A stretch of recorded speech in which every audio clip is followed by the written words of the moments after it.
Make sure you download the Woodward Sports app in the App Store and the Google Play Store today. Take Woodward Sports with you wherever you go and listen live on your phone or mobile device.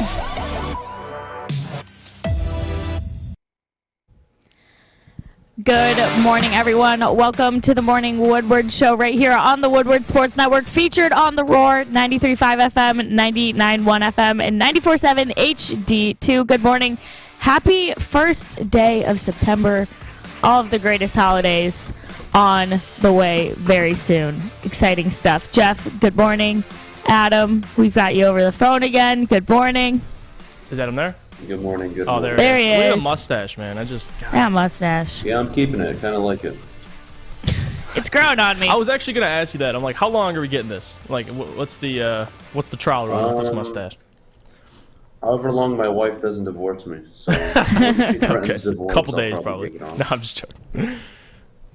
All right, you guys. So some exciting news for Mel Tucker. The Michigan State head coach has been unanimously named Big Ten Coach of the Year by both conference media and coaches. He is now the sixth Spartan head coach to ever win the award. Coming off a rocky 2-5 first season, he is now 10-2 in his sophomore season, making him the fastest coach in Spartan history to get 10 wins. So big shout out to Mel Tucker. But Jeff, give me your thoughts on Mel and him finally and deservingly so winning Big Ten Coach of the Year. Before I get to Mel Tucker, I want to quickly say, I know Adam mentioned it kind of in the chat, but I just want to say my prayers are with Oxford and not only the school district, but all the families that were affected in this such a tragedy so close to home. But on to Mel Tucker, I want to just briefly say that I'm on the side of Mel Tucker. I'm for it. I know a lot of people disagreed with it. A lot of people are saying, where's Jim Harbaugh at? A lot of people thought he might have had the shot of winning it. But in my opinion, this is why Mel Tucker deserves it. Second year at Michigan State, well above all of our expectations. I'm not sure the people in the chat, but I know a lot of the people I talked to, no one said 10 wins. I know our guy Brian on the locker room, inside the locker room on Tuesdays, he did say that he could see this team winning 10 wins. And now they have 10. They're 10-2 with a chance to win a bowl game. I mean, he has them in this position this early with transfers. His guys hasn't even really gotten a full recruiting class yet. And I understand that the Harbaugh vouchers. I really do. I understand the Harbaugh case, but my opinion on that would be this: Harbaugh did something this year that he was brought to Michigan to do. I know it was a big moment not only for Michigan, the state, but the University of Michigan. Credit to him and his staff for the game plan they had going into last Saturday against Ohio State. But just because you beat Ohio State, that doesn't elevate you immediately to win Coach of the Year, especially the Big Ten. I mean, it's a big deal, no doubt. But Mel Tucker, I mean, he beat Jim Harbaugh. Let's get that straight.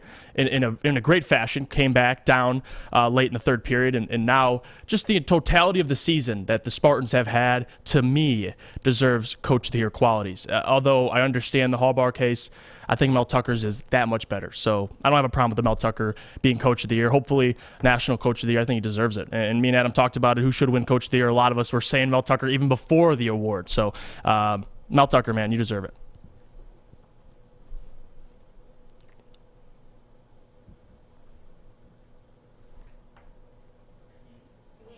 it. Adam?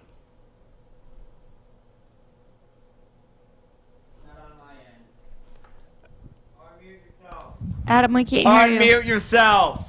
Rookie move. Yep, that looks like you're muted. How about now? All right, Yeah, there you go. there You let's are go. a rookie. You are a rookie. Get him, fish. Fish, I'm going to kill you, buddy. Just because I'm sick doesn't mean I can't get my hands on you. You're horrible. Excuse me, guys. Mel Tucker deserved the award. I didn't think he deserved it unanimously. Having said that, Jim Harbaugh deserved it just as much. He really did. 11-1, beat Ohio State, was up 16 against Michigan State on the road. I mean, Michigan has clearly been the best team in the Big Ten all season. They've dominated the opponents they're supposed to dominate. Whoa. Before last week, you were saying that Ohio State was clearly the best team in the Big Ten. So Yeah, how they is were. Michigan Last clearly week. the best? Okay. Because they just kicked Ohio State's ass, genius. Hey, I'm saying the weeks before you were saying. Yeah, Ohio State had been murdering everybody they were playing, and they had just beaten Michigan State 56-7. True. I don't get it. So do you think, I want to ask you this before you go on. So you think Harbaugh's case was formed towards the end of the season, right? Like the I think beating it was Ohio just as State. strong. No, Okay. I think it was just as strong. Look, Harbaugh was 2-4 last year. Mel Tucker 2-5. Mel Tucker beat Michigan last year. I think where Mel Tucker gets the nod from the voters is it's year 2 for him, and this is year 7 for Harbaugh, and you kind of expected this many years ago. But this is the Big Ten Coach of the Year award, not the National Coach of the Year award, and I think that's where I'm a little upset because I think Mel Tucker deserves to be in the conversation for National Coach of the Year because of the turnaround he's helped create at Michigan State. Having said that, there is one team with the best loss in the Big Ten and the only loss in the Big Ten, which I could argue is Michigan on the road to Michigan State. They lost. Michigan State lost 2 games, away to Purdue, and at home, I believe, or was it on the road? It was on the road in Columbus. So, look, it's the Big Ten Coach of the Year. Harbaugh had fewer losses, more wins. He won his division. I get the Harbaugh support. I get the Tucker support, but I don't think it should have been unanimous. I really don't. Look, it's the Big Ten Coach of the Year. I think National AP Coach of the Year. I think all that Mel Tucker should be in the conversation. I don't understand how easily Harbaugh was brushed aside, considering, he was a 4th down play away from beating Michigan State, and he dominated Ohio State, an Ohio State team that beat Michigan State 56-7. So, congrats to Mel Tucker. I'm not going to sit here and say he didn't deserve it. Unanimously? Maybe I agree with you on that. It, I can maybe not unanimously. That's a little. I think definitely Jim deserved votes. I just thought Mel won. I actually didn't know it was unanimously either. So I mean I don't agree with that. Yeah, look, I mean, Mel Tucker had a hell of a season. What he did with that team in the transfer portal, it was phenomenal. To bring in a Heisman frontrunner from Wake Forest, nobody would have had it expected except really all of his teammates before the season started. I mean, there's so much behind Mel Tucker outside of the record. So when you look past the record and you say, okay, Jim had a better record, but Mel Tucker had, let's all be honest, not as good of a defense, and I could argue outside of 2 playmakers, not as good of an offense. Michigan is a more balanced offense. Michigan State is heavily reliant on big plays from their quarterback and Jaden Reed and Naylor when healthy, and Kenneth Walker's run game.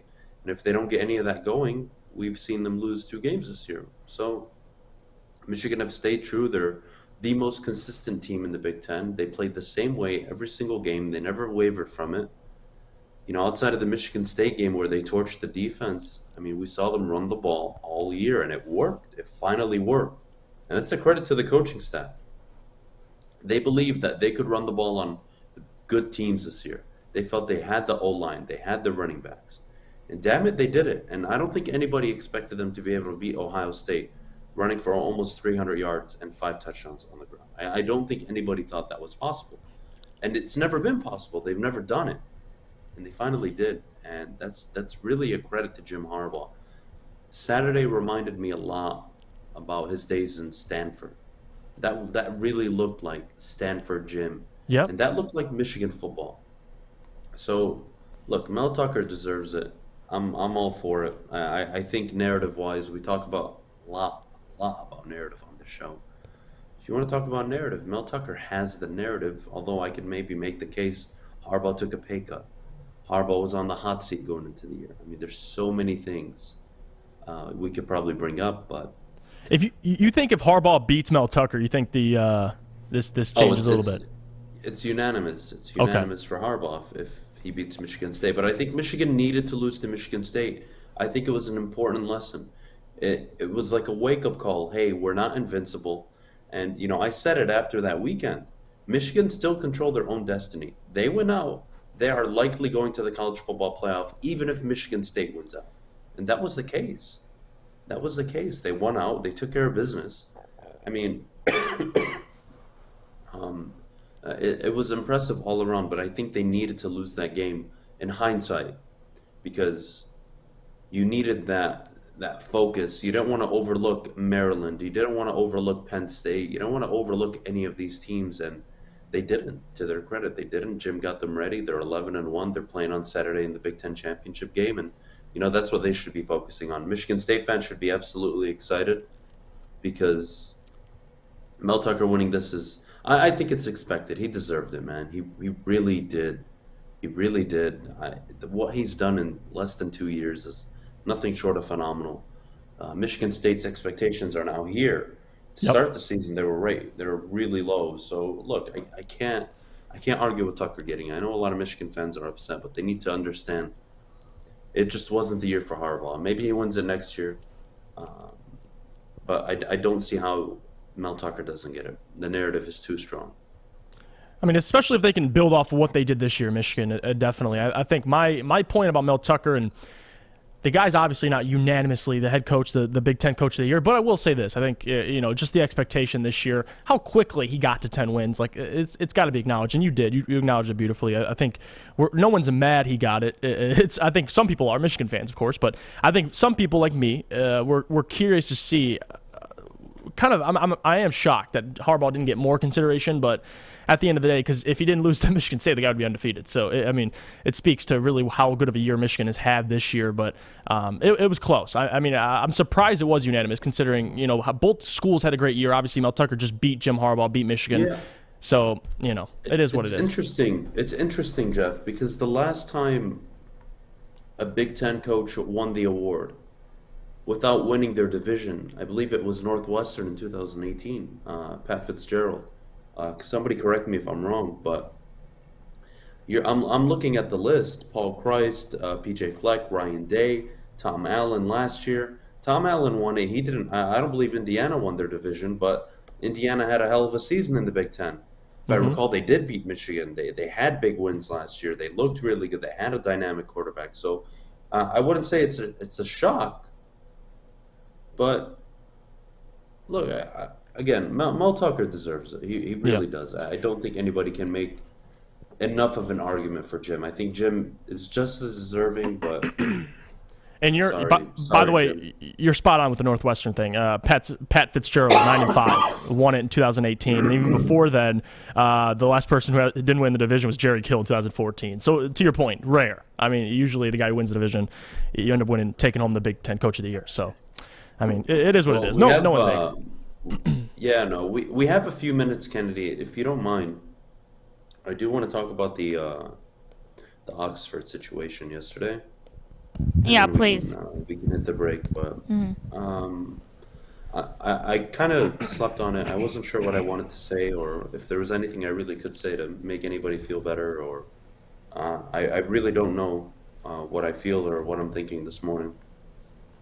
I just think as a community, now is a really good opportunity for everybody to pitch in, help out, show how human all of us are, and really try to help as many people as possible, whether it's the kids, the parents, it doesn't matter who, teachers.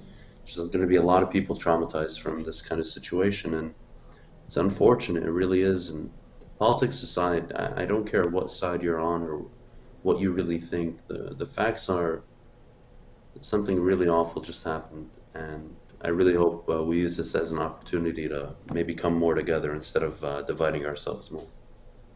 Yeah, 100%. Well said. 100%. I know I got a close friend of mine who I actually went to Specs Howard with. He went to Oxford High School. His little brother still goes there to this day. And he told me, obviously, his little brother's okay, but just everybody at the school entirely. It is. It's different. You hear about the tragedies all around the U.S., and it's still the same feeling. But when it's close to home, it's an entirely different feeling, especially when you can drive to Oxford. From my house, it's a 25, 30-minute drive. So it changes everything just dramatically. So my prayers and the whole morning show's prayers are out to Oxford, the high school, and all the students involved. You saw the videos on TikTok and stuff. It's absolutely crushing to know what those students or how they felt. Considering when I was in high school, never had to deal with any of these issues, but I can't imagine. So well said, Adam. Prayers to Oxford High School and all the families involved, definitely. Yes, I will ditto all of that. Prayers to Oxford. All right, you guys, coming up next, we will talk a little Tigers with you guys, some exciting or not so exciting signings, depending on which shortstop you wanted. We will get into all of that next, but first, our friends over at Northwestern Tech. Yeah, Northwestern Tech. We talk about opportunities for people and what they should pursue. Well, I have one for you right here. Northwestern Tech, you can start a new career in an industry that is always essential, the heating and cooling industry. You can learn more today by visiting northwesterntech.edu. Hi, I'm David Hall from Hall Financial. Did you know mortgage rates are still at generational lows? If you haven't refinanced your home loan yet, there's still time. Now is your second chance to refinance. You could lower your monthly payment, eliminate credit card debt, or even take cash out by using your home's equity.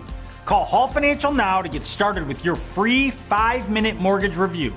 866-CALL-HALL or chat with us online at callhallfirst.com. Woodward Sports. Missed part of the show today? Watch again on YouTube or download the podcast anywhere you listen to podcasts. Welcome back, everyone. Like I said, talking a little bit of Tigers with you guys. Javier Baez going to be a Detroit Tiger on a 6-year deal. The shortstop position was obviously one that the Tigers desperately needed filled here, but the signing obviously left quite a few fans a little disappointed. They were rooting for a Carlos Carrera signing, but Javi is by no means a bad signing. He's a 2-time All-Star and a 2018 NL MVP runner-up, and known for his power hitting. He had 31 homers in this past season. But Adam, give me your thoughts on this 6-year deal, $140 million contract. And do you think that the Tigers are finished with their signings now? You know they're a little cheap, so. No, it's a great signing, and it's a great signing because the number is so team friendly. Right. If the Illiches have done anything in their recent history, especially when the Detroit Tigers were a winning team, they would shell out money. I mean, a ridiculous amount, and rest his soul. After the OG Illich passed away many years ago, I mean, they tried to spend, but it was really bad. The Tigers made so many bad decisions. But look, you get a guy, a Gold Glove shortstop, a former NLCS MVP, a World Series champion, a guy that's been part of a winning team, a guy that still has some good baseball left in him, and you only get him on a 6-year deal for $23 million a year. I absolutely love it. I think it's a great team-friendly contract. You were going to have to pay Correa anywhere from $35 to $40 million, and you were going to have to guarantee him 8 years. And I think that was too much. And if Al Avila and AJ Hinch are sitting down and saying, you know what, if we spend $140 million on Baez, that leaves us another $100 million probably to go after a pitcher, maybe a starting pitcher, maybe another bat. Who knows? I don't think their signings are over, though. I still think there's one more key signing. I think they got to get a starting pitcher. That's probably where they're going to turn their attention to. There's a pool of pitchers right now available. I don't want to say you can't go wrong, but they have an opportunity right now to really compete for the AL Central. I think Baez overnight puts them in the conversation. If Riley Green and Spencer Torkelson come in and, let's say, contribute like a Lucas Raymond is right now and maybe a Morty Sider, well, then you got yourself a hell of a ball club. And watch out for the Tigers. I'll be placing a fat bet on the Tigers to win the AL Central. I'm really confident in them right now. I like the move. Team friendly. It's not overly expensive. Just because you have $300 million to spend, does it mean you spend it all? Does it mean you overpay for players? I love Correa. I really do. Would have loved to see him here in Detroit.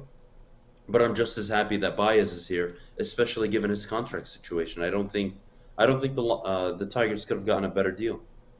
No, I completely agree, especially considering the deal. I mean, it has an opt-out after 2 years, and if you look at compared to what the Tigers have done in past history, it would be the second largest free agent signing in Tigers history. I think Prince Felder signed a 9-year, $214 million deal back in 2012, I believe. If you look at Javier Baez just as a player, obviously, guy's going to strike out a lot, but he's going to make plays, and that's what I'm excited for. I mean, fans all around Twitter. I was looking at Tigers Twitter yesterday, and fans were upset about the Carlos Correa. A lot of them were obviously excited to have Javier Baez, but this is the problem. You hit it right on the head, Adam, when you were talking about it.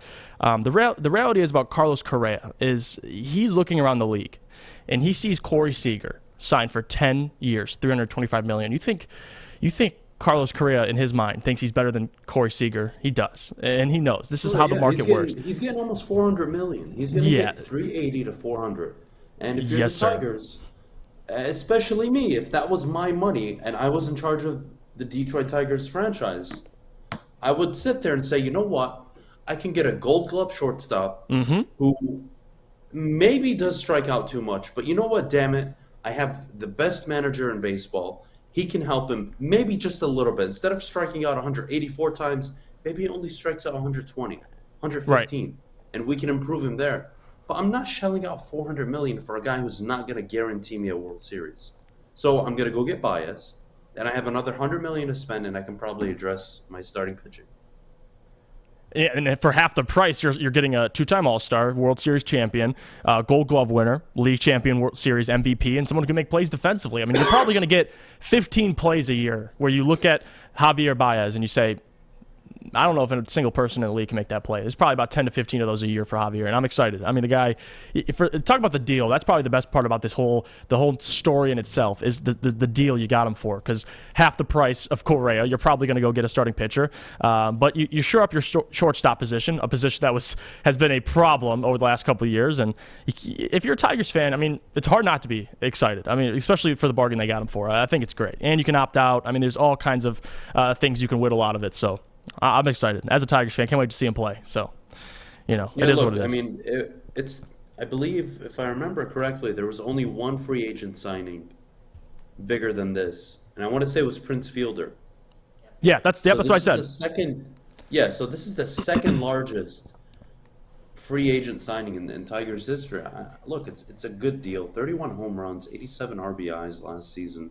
And that was with him batting .265. You got to give him at least 10, 15 points coming to Detroit. Right. Probably knock the home runs down. You're not going to hit home runs to center field, so, who knows? But, look, this is a team that went 77 and 85. They could easily be 90 and, 72? 90 and 72 next year. I have total confidence in this coaching staff. Love A.J. Hinch. He's, in my opinion, the best manager in baseball. And I'm not going to move off that. I just think the Tigers are in a great position. And look, if you can, and you can go to, let's say, 70 of the 81 home games this year, and you're that committed to going to Comerica Park and you can do it, I would highly recommend buying season tickets, because the Tigers are going to be a must-watch this year. And even, I know people were talking about it in the chat, the big thing is with Javier Baez, obviously, the signing has a lot of people thinking, well, is there more to come? And in your opinion, Adam, like, what if, let's say they sign a starting pitcher, they finish up free agency, what are your thoughts? Like, just give like a quick recap. What would need to happen for you? You mentioned it earlier, you kind of alluded to it, but what would need to happen to where you sit back and you say, this was a successful offseason, I'm fine with it as a Tigers fan? Well, so Verlander's already gone, right? Yep. Robbie Ray, former Cy Young winner, already gone. Max Scherzer gone as well. I'm not sure if Stroman has signed yet. Carlos Rondon coming off a great year in Chicago. Noah Syndergaard, I believe, signed as well. Clayton Kershaw likely to stay in Los Angeles. And honestly, I prefer him not to be here. The Tigers have already gotten Eduardo Rodriguez, so that was great. So, there's Steven Matz available. Maybe even Zach Davies. But look, there's options. Michael Pineda, 33 years old. Zach Greinke's going to be available. Most of the top tier ones have been signed. If I'm taking a shot on somebody, I'm going to take Carlos Rondon, somebody that's played in the AL Central, had a damn good season. Although he has injury-prone history, I think that easily can, again, you're looking for a deal. You can probably get a deal on Rondon. You could probably get a pretty good deal on Stroman too. So I'm curious to see how it plays out. Yeah, either way, I think Tigers fans all over should be happy. So we'll wait and see. I think you follow all your Tony Pauls of the world, all your guys on Twitter, because hopefully we get some new news coming up and we could talk about it for sure. But I think that's good enough for me. All right, you guys. When we come back, we will be hitting on some of the NFL coaches. How long will it take them to turn their franchises around? We will talk about some franchises with not so good records right now, including our own. All that and more coming up next. But first, I got to hand it over to my boy Fish to tell me about my bookie. Oh boy, my book. It's betting season. It's always betting season. You have a lot of good stuff going on today. You got the Premier League. If you want to throw some bets in, maybe put some bets on West Ham or Liverpool, Everton. Ooh-wee. Red Wings. They're playing the Kraken. Pick the Red Wings. They'll probably win tonight. Kraken are not doing very well, which is weird because they're an expansion side. Normally expansion sides do great. You got Formula 1 in Saudi Arabia this weekend. And NFL Week 13. College football. Maybe you want to put some bets on Notre Dame making the top 4, Cincinnati losing, Michigan losing. Who knows? Possibilities are endless with my bookie. Set yourself up for success by doubling your first deposit when using the promo code Woodward at my bookie. That's promo code Woodward to double your initial deposit all the way up to $1,000. Bet anything, anytime, anywhere with my bookie. Michigan Gambling Hotline, 1-800-270-7117 if you have a gambling problem. Tony is a third-generation logger that has a simple, practical approach to life and work. That's why his Coast DX342 knife is perfect for him. The stainless steel blade is rust-resistant and made for all-weather use. And the double roll-lock safety ensures that it will never inadvertently close when he doesn't want it to. That's why Coast is trusted tough.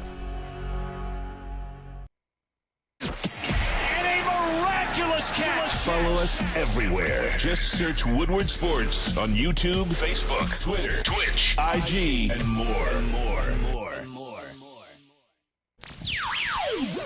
Welcome back, you guys. Like I said, we're going to be hitting on some head coaches that are not doing so hot this season. I will start off with the Jags with my boy Urban Meyer. Miss you the most. I know you said you are not considering Notre Dame, but I think you should reconsider your consideration. But going off of that, the Jags. So why would he go to such a bad program? You relax. Like you Bill are Belichick. just. That's like Bill Belichick. You're talking out of your ass Patriots right now. Coach the Lions. No, it's not at all like that. It is. Notre Dame has 1 loss. The Jags got 9 right now. Going off of that, the Jags currently sitting at 2. Hey, shut up! Shut up! The Jags currently stay out. The Jags currently sitting at 2-9. You guys, how long do you think it's going to take these Jags to see success, Jeff? Well, with the Jags, at least they got one thing right. I mean, we've known this for a while. It's a coach and quarterback league, and we have, at least in Jacksonville, you have your quarterback. I'm not really so sure on the coach, but we'll figure it out. They have 2 wins. They have weapons. They have something over there defensively. They have a couple pieces. So the Jags are, in my opinion, closer than the Jets. But my question, because they have the quarterback, but my question is, I'm more confident in the coaching staff for the Jets. If there's a way you can get Trevor Lawrence with Robert Saleh and Michael LaFleur, I think you got a match made in heaven. But in this instance, they're kind of spread apart. With Zach Wilson, I'm not sold on him yet. So that for the Jets, they got a lot of things to figure out. They're going to have 2 probably top 10 picks this year, which is great. They're going to have a chance to either trade out of it, acquire other players, and really get 2 really good first-round picks. So the Jets, I'm confident. I like Robert Saleh. I like Michael LaFleur. I couldn't compliment the guy enough this year. The Jets are, I would say, at least they're all on similar paths. This year, they're probably going to win 2 to 4 games, all of these franchises. The Lions, maybe 1 to 2. But next season, you're looking for all these franchises, and I'm sure Urban Meyer talks about this, Robert Saleh. The next year, they probably want to jump up to, like we say for the Lions, 6 to 8 wins. You want to make progression, and the Jets this year have shown things. They've beat some opponents they shouldn't have beat. They've stayed in games they shouldn't have stayed in, and same with Jacksonville. I mean, you beat the Buffalo Bills. They have key wins this year, so something they can take into next year. The Lions. That's hard. That's hard for me to pitch to you because they don't have any key wins this year. If anything, they have bad losses, very, very bad losses, losses that ultimately should have been wins. You should have about 4 wins this year if you're the Lions. And, going into later in the season, in the offseason, if you're winless, I mean, next year you're just clawing at 6-7 wins. You have to get something next year, or Dan Campbell's out of here. I mean, that's just the reality of this situation. It's not hating on Dan Campbell. But for Urban Meyer, I'm not even sure if he'll be in Jacksonville in 3 years. I really don't. I don't know his commitment yet, but I know he's already denied the Notre Dame job. He's came out and say, listen, I'm committed to building this franchise. I don't even know how much truth there is to that if the Jaguars continue to lose next year. I know they have Darrell Bevel over there as offensive coordinator. The jury's kind of out on Urban Meyer. I don't know how long he'll be a part of it, but for the Jets and the Lions and all the Jaguars, you can even throw Houston in this conversation as well. I think they're all on similar paths because, a lot of them, there's only one of them that really has their two of them have their quarterback, if you want to count Zach Wilson. So the rest of them have a whole lot of things to figure out. So I think all these teams have, the next 2 to 3 years to figure it out. And if you don't do it in that time period, I think some people are going to lose their jobs. So that's just the reality of it. I think in Urban Meyer's case, I think he's going to shock some people next year. It's going to be year 2 of Trevor Lawrence. He'll be more comfortable. I think they'll address the O-line in the draft. The defense will get better. Of the 3 teams we're discussing, the Jets, the Lions, and the Jags, I like the Jags next year. They are going to finish last, just like the Jets and the Lions, so they'll have a last place schedule, which means they're going to be playing the fourth best team in each division on both the AFC and NFC side. So, look, I think all these teams can shock a few people next year. I'm going to put my money on the Jags. Trevor Lawrence, look, the numbers may not be there, the touchdowns, but you know what? I like what I see. He looks good. He looks competent. He looks like a franchise quarterback to me. So he's not producing at that level, but I think there's a lot in the future for all these teams. The Zach Wilson saga is very concerning. He needs to turn it around. But I got to say, the Jets have 2 top 5 picks right now. The Giants, I believe, have 6 and 7. So if they want to make a move, they can. And if they just want to stay put and get 2 studs, they absolutely can. And if you think about it from the Jets situation, let's just do a mock draft. The Jets have the 4th overall and the 5th overall pick right now. Let's say the season ended today. Well, let's say the Lions take Aiden Hutchinson. And the team that picks 2nd takes Kayvon Thibodeau. And the team that picks 3rd, let's say, takes a quarterback. Well, then I could say that the Jets are taking Kyle Hamilton and another top player. Maybe they're taking the O-lineman out of Alabama. Yeah, Evan Neal. Yep. Evan Neal, absolutely. So the Jets are going to really turn around next year as well. This is phenomenal. It really is. I'm really looking forward to it. I think there's a lot to look forward to if you're a Jets fan, if you're a Jaguars fan, even a Lions fan. I know it's really bad right now. Not just really bad, it's pathetic. But that's better. You know that next, when the draft comes around in March, April, May, that time of the year, the mock drafts are going to be coming out. Lions fans are going to be feeling optimistic, as they technically should be. And if you nail the draft, well, then you're going to have a good football team next year. You guys can't tell me that the Detroit Lions can't address 3 to 4 needs in the draft this year alone and not become a significantly better team. This team has weapons on the offensive side of the ball. And look, I always tell you guys, I always use the Chargers as an example. The Lions will be good when they can have a draft like the Chargers have had. When you take a Darwin James, you take a Joey Bosa, then you get the franchise quarterback, Justin Herbert, then you get Rashawn Slater, then you get Asante Samuel. When you have a draft like that consistently, it's going to be tough to beat. If we had to mutually agree here, and who would you think? We'll do a 1 through 4. You got Jacksonville, Jets, Lions, and Houston. How are they on their pass? I know we agree Jacksonville's number 1. I mean, probably you would say Jets. I don't think Jacksonville's number 1 for me. If I have a path in the future, I'm going to give it to the Jets because they're draft capital. That's a big deal. The fact that the Jets potentially could have 2 top 5 picks, if they get an Evan Neal and a Kyle Hamilton, or even Aiden Hutchinson if he falls, who knows? I mean, the Jets overnight become an outstanding football team. It's unbelievable. So I'm going to give the Jets number 1.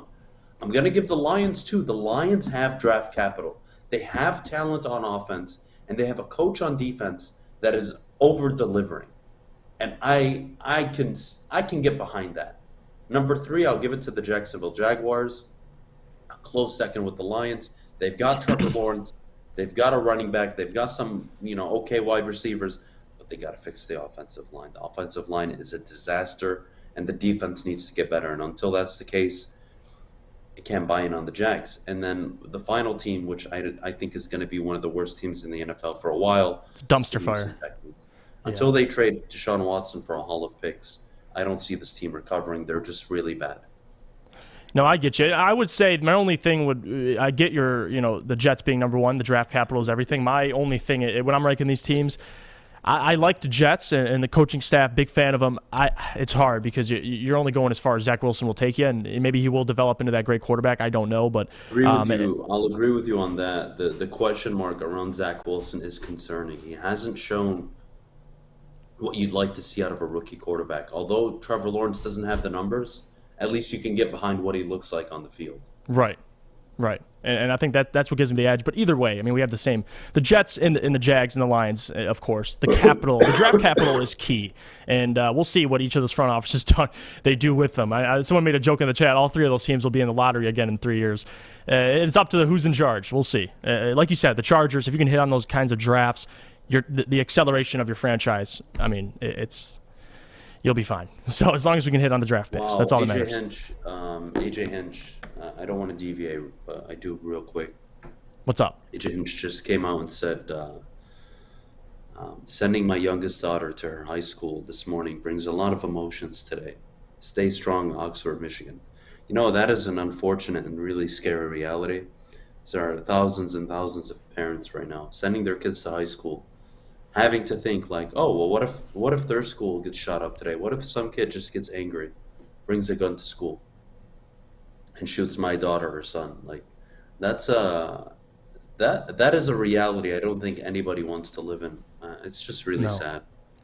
It really is. That starts as well as, just speaking out. Like I was reading some reports, especially with Oxford, and how the students, there was rumors going around, and I mean, this is a repetitive thing. I mean, if you go to any high school, any school at all, and there's rumors like this, any tragedy, you have to tell somebody. You got to tell somebody, because the police, I mean, they came out with a report this morning. They didn't even know about the threats at Oxford until this morning or yesterday. So you just got to speak up. Well, these are kids, guys. Look, they're kids. If I told my 7-year-old niece that I was going to shoot up a Walmart, you think she's going to report me to the cops? She probably thinks I'm joking, or they're not going to take me seriously. But if your classmate, let's say your daughter goes to school and her classmate says, "I'm going to shoot up," your daughter would be obliged to. Look, if I would put the responsibility on protocol. Look, I think what needs to happen is, and it's unfortunate, whenever there is a threat or a potential threat and it's communicated verbally,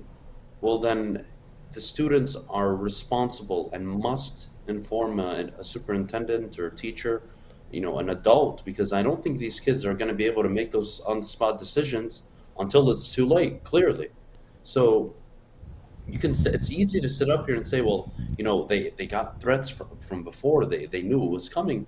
Do you really think a 15-year-old would actually do it? I mean, look, I know it happened, but to try and convince a kid that, hey, anytime somebody says they're going to do something, you go call 911. I mean, it's unfortunate. It really is. Yeah, it is. But we'll move on. It's hard to say, and obviously you don't ever want to put blame on anyone in a situation like this. But there were reports that there was like a deer head that was left at the school, and like multiple vandalism cases that they're all, I think, tracing back to the same student. The same individual? Yeah. Like, they always say, so I don't know the details, so I'm not entirely sure. If that's the case, and they had there was like a dead deer head on, there were definitely signs. It's unfortunate, but look, I just think it's extremely tough. One day I'm gonna have to send my kids to school, and the last thing I want to go through in the morning is waking up and saying, well, I hope they don't get shot today. I mean, I just don't think that's a country anybody wants to live in or even deal with. I don't know how you can raise a child. It's so hard, man. It's really a tough world we live in now. I still don't have words for it. I've been trying to really think of something responsible or uplifting to say, and I don't think there's anything I could say that is going to change the fact that there are parents that have lost their children. There are parents that are currently watching their children suffer in ICU. There are multiple people and kids in critical condition. And then there are parents that are going to deal with students that were shot and lived, and they're going to have to deal with that post-traumatic stress trauma. And then there are the students that weren't involved, but they were at the school and they heard the gunshots and they're traumatized now. And this is really bad. It really is. Mm-hmm. All right, well, let's move on. We've got to hear about our friends over at Guardian Alarm, and next we have Would You Rather Wednesday. Hey, we talk about Aaron Glenn and the overperformance of this defense on the Lions. Well, I got a defense that always overperforms. It's Guardian Alarm, and they get it. Good defense on and off the field helps you feel secure, and Guardian Alarm has state-of-the-art technology that helps you feel safe, all with 24/7 local monitoring. Guardian Alarm also has convenient features to let you check it on your home. You can control lights and temperatures, detect smoke or carbon monoxide. It will even let you lock and unlock doors. Call 800-STAY-OUT today. That's 800-STAY-OUT today. Guardian Alarm has been trusted for over 90 years at keeping families safe. Fellas, football season is here. It's time to make your grooming experience easy like Sunday morning.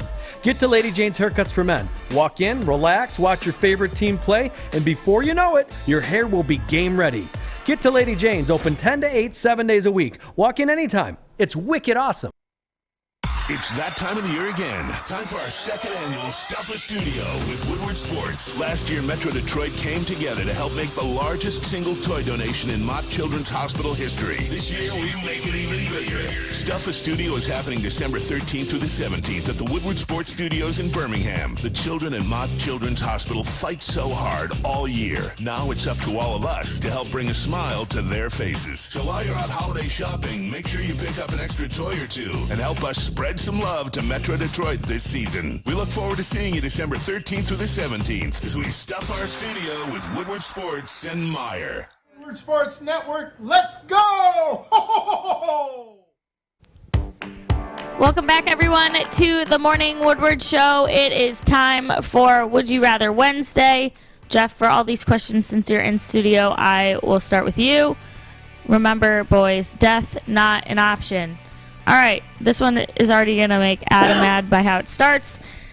All right, would you rather, say you're a Notre Dame fan, would you rather hire Cincy coach or move up our current defensive coordinator as head coach? I hate you. I'll start No, there. you don't. I'll say this. I hate you. No. And Shh. I said Jeff's first because you're at home. Shut up. Don't yell at me. There's like a time delay. Go ahead, Jeff. All right. No, I want to say this too. I think Brian Kelly, they already offered Marcus Freeman to be the highest paid defensive coordinator, which I think he will end up bringing him over there. But Marcus Freeman, I'm a big fan of his, especially how long he's been at Notre Dame. But I would personally, it's tough. Luke Fickell, Ohio State didn't work out. Cincinnati's been well. I'm a fan of Luke Fickell in terms of bringing him over to the Notre Dame job, similar job in terms of the competition they'll face. So I don't have a problem with the Luke Fickell. That's probably the more realistic option for me because I don't think Marcus Freeman, although he may, I think he's going to take that job over in LSU. And it's a great opportunity for him, especially to be a highest paid defensive coordinator for a SEC school like that. So you know what? I'll go Luke Fickell. Yeah, I'll take Aaron Glenn as head coach over Luke Fickell. And being a Notre Dame fan, honestly, it's not many times I say this, and when I say it, then I'm serious. I would stick a fork down my throat and gouge my eyes before ever being a Notre Dame fan. We'll start there. Luke Fickell, he's a good coach. I don't think he's a big program coach. So if you want to sign him at Notre Dame, that's fine. You'll probably win 8-10 games, maybe every year. Every other year, I don't think you're going to replicate the success you had under Brian Kelly. Having said that, give me Aaron Glenn as head coach over the other two. That wasn't an option. I don't want him leaving the Lions, Adam, so we can't do that. He's all we got. Well, too bad. He's all we got. Too bad. You guys, give me you're the Glenn worst. as the head coach. All right, next question. Would you rather the Lions play in the rain or the snow? They're losing either way. Well, yeah. So let's get that out of the way first. They can't play in the rain or snow because they play at Ford Field. Okay, away. if they were, let's say when Fish predicts they'll win at Green Bay when they rest all their players. Let's say they were playing Green Bay. Is that at home? I'm a fan. Yes, it's at home. Okay, let's just in imagination land. They're Let's at say, Lambeau. Let's say it's at Lambeau. All right, they're screwed either way. So I mean, you could play in a blizzard, you could play in the rain, you could play in the hot sunny day. They're taking that fat L. So Jared Goff can't air the ball out more than 10, 15 yards. So you know what? No, it doesn't matter. I guess rain. Give me snow. I'm a spectator. I'm an avid spectator and fan of football in the snow. I was able to witness it on Saturday at the Michigan-Ohio State game. Give me it 10 days out of give me every day of the week, 365 days a year. Football in the snow is so fun to watch. I agree. I'm going snow as well, especially if I'm in the stands. I'd rather get snowed on than rained on. All right. You have to bring, remember, death not an option. You have to bring one of these Pistons back from when they played in Detroit. Are you taking Bill Gurley or Rodney White? I'll take Rodney White. Rodney White. Yeah. We agree there. At least the guy can get you something. I mean, it was a pretty decent player. I like Rodney White, so give me that man. Bring him back.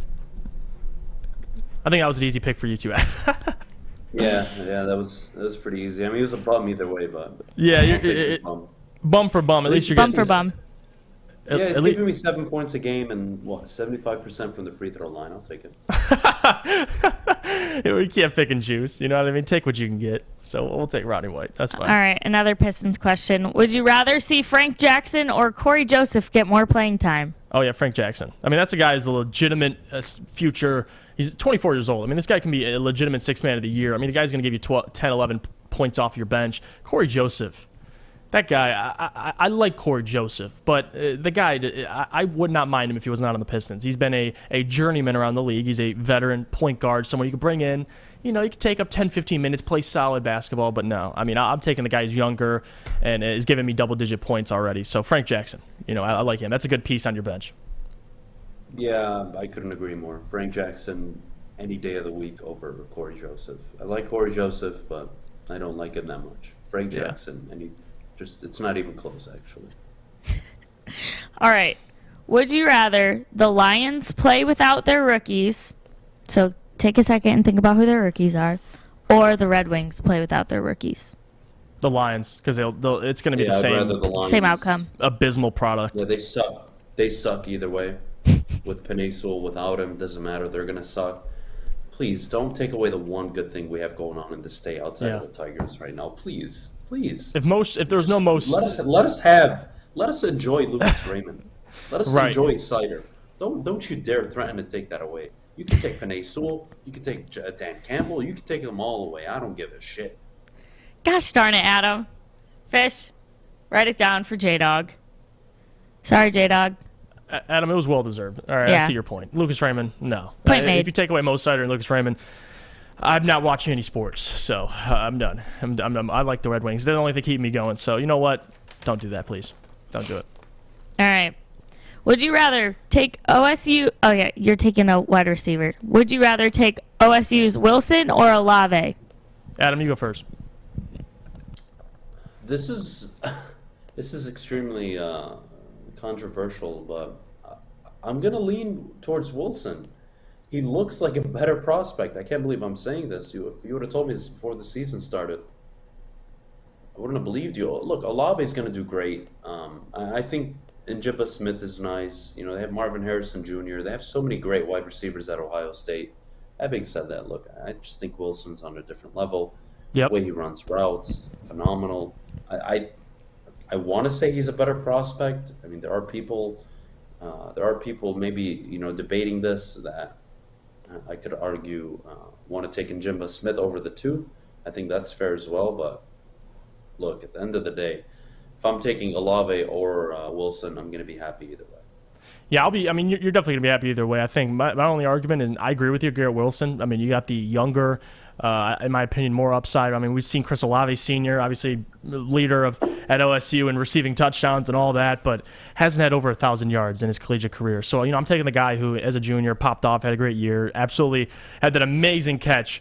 He torched Michigan State the next week against Michigan, had some beautiful plays. Njigba, I think he's a sophomore, so next year he'll be eligible to be drafted. So that guy, he's special. He's better than both of them. Best. He's going to be the best of the three. He runs the cleanest routes. You saw what he did against Michigan. He has consistently showed up every single game this year for Ohio State. He's always open. And, you look at film and you try to watch players and all right, what do you offer me? And sometimes, you're schemed open in an offense. And with Njima Smith, he's getting 3, 4, 5 yards of separation strictly on his route running. It's not like they're scripting him or they're putting him in motion. He is, literally speaking, breaking ankles and getting 2, 3, 4, 5 yards of separation. Yeah. It's unbelievable. I think he has the highest ceiling between the three. Yeah, route running ability. I mean, that's going to transfer to the NFL. So if the Lions can, we have 2 first-round picks next year. Don't be afraid. So I like Njigba. That one catch, we watched the Michigan game. I think he caught the ball on top of a DB, on his thighs. It looked like he caught the ball. It was ridiculous. I know you were there. You witnessed it. The guy's he's spectacular. So give me them. Yeah, give me to be fair to Ohio State. They had 5 completed passes that just came out of their ass. I mean, they were that game could have easily been 42 to, I don't know, 16. It was. Yeah. They got some lucky 3rd, 4th down completions, but whatever. Who cares? Yeah. All right, same question, but running backs, would you rather take Michigan's Blake Corum or Notre Dame's Kyren Williams? Oh, Blake Corum. You're on crack. You guys are on literal crack. The problem is when you said Blake Corum, listen, Blake Corum, at least in my opinion, I mean, he shares the backfield with Hassan Haskins, of course. I mean, he's not going to be your lead back. You like having him as a nice option. I mean, you saw what he did against Ohio State in limited carries. The guy ate. So I like Blake Corum. Explosive. You can use him in the pass game. So you know what? Give me Blake Corum. I like him. Little gadget. Yeah, I don't like Kyren Williams. I don't think he translates to the NFL. I don't. Sorry, Kennedy. Do you think he's too small? I think most running backs are small anyways. I mean, I know, but he 5'9", 5'10", but he's only 5'9". not even 200 pounds. Yeah. Yeah, no, look, I'm not a fan. I'll leave it at that. I think his pass catching ability isn't all that great. The most receptions I believe he had in a game this year was against Navy, and it was 7 catches for 30 yards, so it wasn't even that impressive. Blake Corum gives me, dual purpose back, and it's not like Kyren Williams is running through walls and breaking records at Notre Dame. He's barely over 1,000 yards, so no. All right, let's shift to running backs that are doing those things. Are you taking Ohio State's Travion Henderson or Michigan State's Kenneth Walker III? Well, Kenneth Walker, what the hell is this? They're ranked right next to each other. They can be ranked wherever the hell they want. One is a Heisman contending back. The other is the running back of Ohio State. That's it. Yeah, like Travion Henderson, obviously, I think the guy has a high upside. I mean, he's a freshman. He has 1,200 yards, 1,100 yards, 15 touchdowns. So the guy has an upside. But yeah, right now, I mean, the Heisman front runner is the easy answer. I mean, the season he's having, he's the best running back in college football. So Kenneth Walker it would be stupid. Kenneth Walker has something that most running backs in college football almost never have. Field awareness and patience. Kenneth Walker runs with extreme patience. Compare him to Le'Veon Bell if you want, but this is a guy that, in the right situation in the NFL, and let's just say he doesn't have a significant amount of injuries, and he plays 6-8 years in the NFL at a high level, I think that's a guy that can run for 12, 13, 1,400 yards a season. He's just that patient. He understands the game. He lets it come to him. If Kenneth Walker can stay healthy, he's going to be a steal in this draft to any team that can focus on running the ball. 100%. All right. Well, that does it for Would You Rather Wednesday. Thanks for playing, guys. We will go to break, and then we will talk about who took the better job. Was it Lincoln Riley or was it Brian Kelly? All that and more when we come back after the break. This is Woodward Sports. I'm looking to bring on another HVAC tech right now. We are recruiting 5 to 10 techs a month. We're looking to grow and expand. Every new tech we hire is from Northwestern Tech. The hands-on training is fantastic. They're always my first call. We love hiring Northwestern Tech grads. They come out trained and ready to work. Our program is only 10 and a half months, and our next classes are starting soon. So why wait? I'm looking to hire a graduate of Northwestern Tech. Northwestern Tech. Northwestern Tech. Northwestern Tech.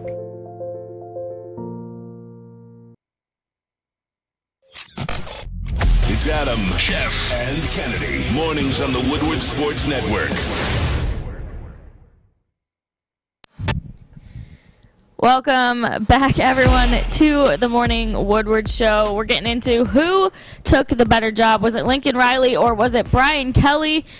Lincoln Riley now going to USC, Brian Kelly to coach LSU. Let me get into some of these deals here. They are quite absurd, in my humble opinion. All right, Lincoln Riley going from Oklahoma to USC. These details are not confirmed, but this is what's going around the rumor mill as of now. $110 million. USC buying both his homes in Norman for $500,000 over the asking price, so a $1 million bonus. Buying a $6 million home in LA for him, and unlimited use of the private jet 24/7 for him and his family. Now, Brian Kelly, obviously going from Notre Dame to LSU. Here's what's going around for him. He'll make $8.8 million in 2023, $9 million in 2025, $9.2 million in 2027, $9.4 million in 2029, $9.6 million in 2031. But the deal has provisions that will allow him to increase those payments. It also offers the possibility of a $1.3 million in annual bonuses, including $500,000 each time LSU is bowl eligible. So these guys are making absolute money moves right now. But Jeff, if it were you, in your humble opinion, who took the better job? Was it Lincoln Riley or was it Brian Kelly? If we're comparing both the situations, I mean, obviously Brian Kelly, you go to LSU, you have a better opportunity than Notre Dame to not only win a national championship, but just in terms of recruiting. But in my opinion, it's Lincoln Riley. I mean, the USC job, that he talked about making it the mecca of college basketball or football. He can realistically do that. I mean, the guy can take over the West and take over essentially the Pac-12 in terms of recruiting. And if you look around college football, let's just talk about players around college football. I mean, most of these guys are from the California area, if not that general area. I mean, Bryce Young, California kid. Najee Harris, last year, California kid. Bijan Robinson, I mean, one of the best running backs in college football this year for Texas. Arizona kid.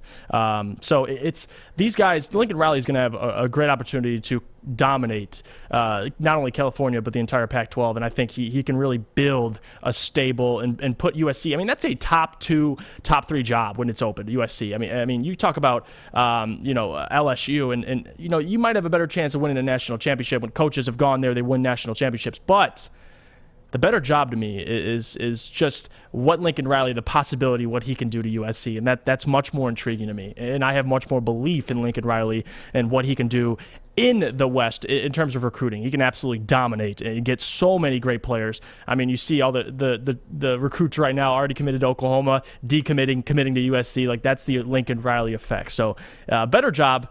They're close. I mean, LSU's a great job, of course, but it's USC to me. Look, LSU is a great job. It's a top 5 job in the country. The talent that Brian Kelly is going to have available to him is going to be phenomenal.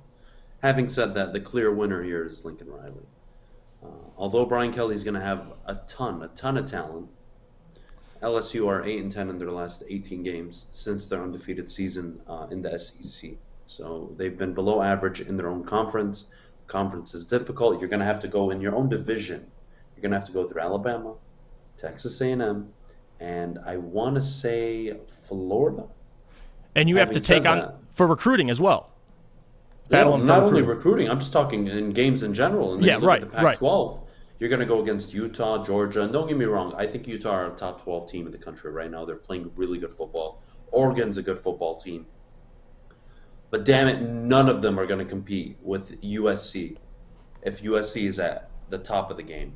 And Lincoln Riley made a comment. He said, we want to make this the mecca of football. And I wish he was joking.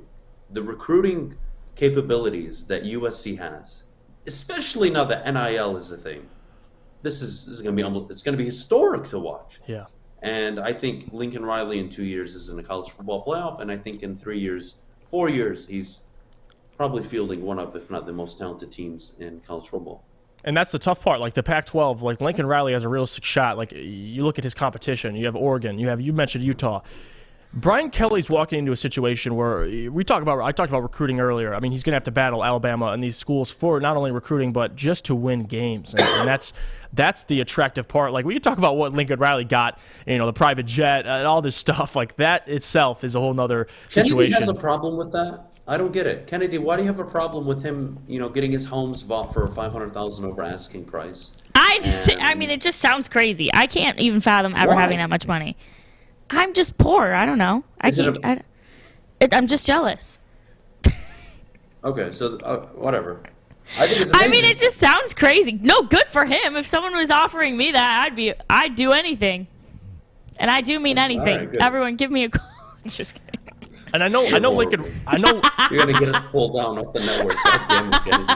And I know Lincoln Riley. I mean, they talked about his decision when he first took the job to USC. He's like, it's very tough. It was a tough decision. Obviously, Oklahoma's a great job in itself, but moving to the SEC was very, very big. I mean, that's a big no-no for Lincoln Riley. I mean, you're going to, again, battle with all these teams in the SEC. Now you're going to take over the Pac-12 with a chance to establish the mecca of football, which, to your point, like, realistically with recruiting can do that. So, listen, USC, they knew what they were getting. Hence why the private jet, hence the buying his house, hence already having a house ready for him in California. So, California, in terms of college football, is going to be back on the map. I can't wait. The state of California must be excited as well.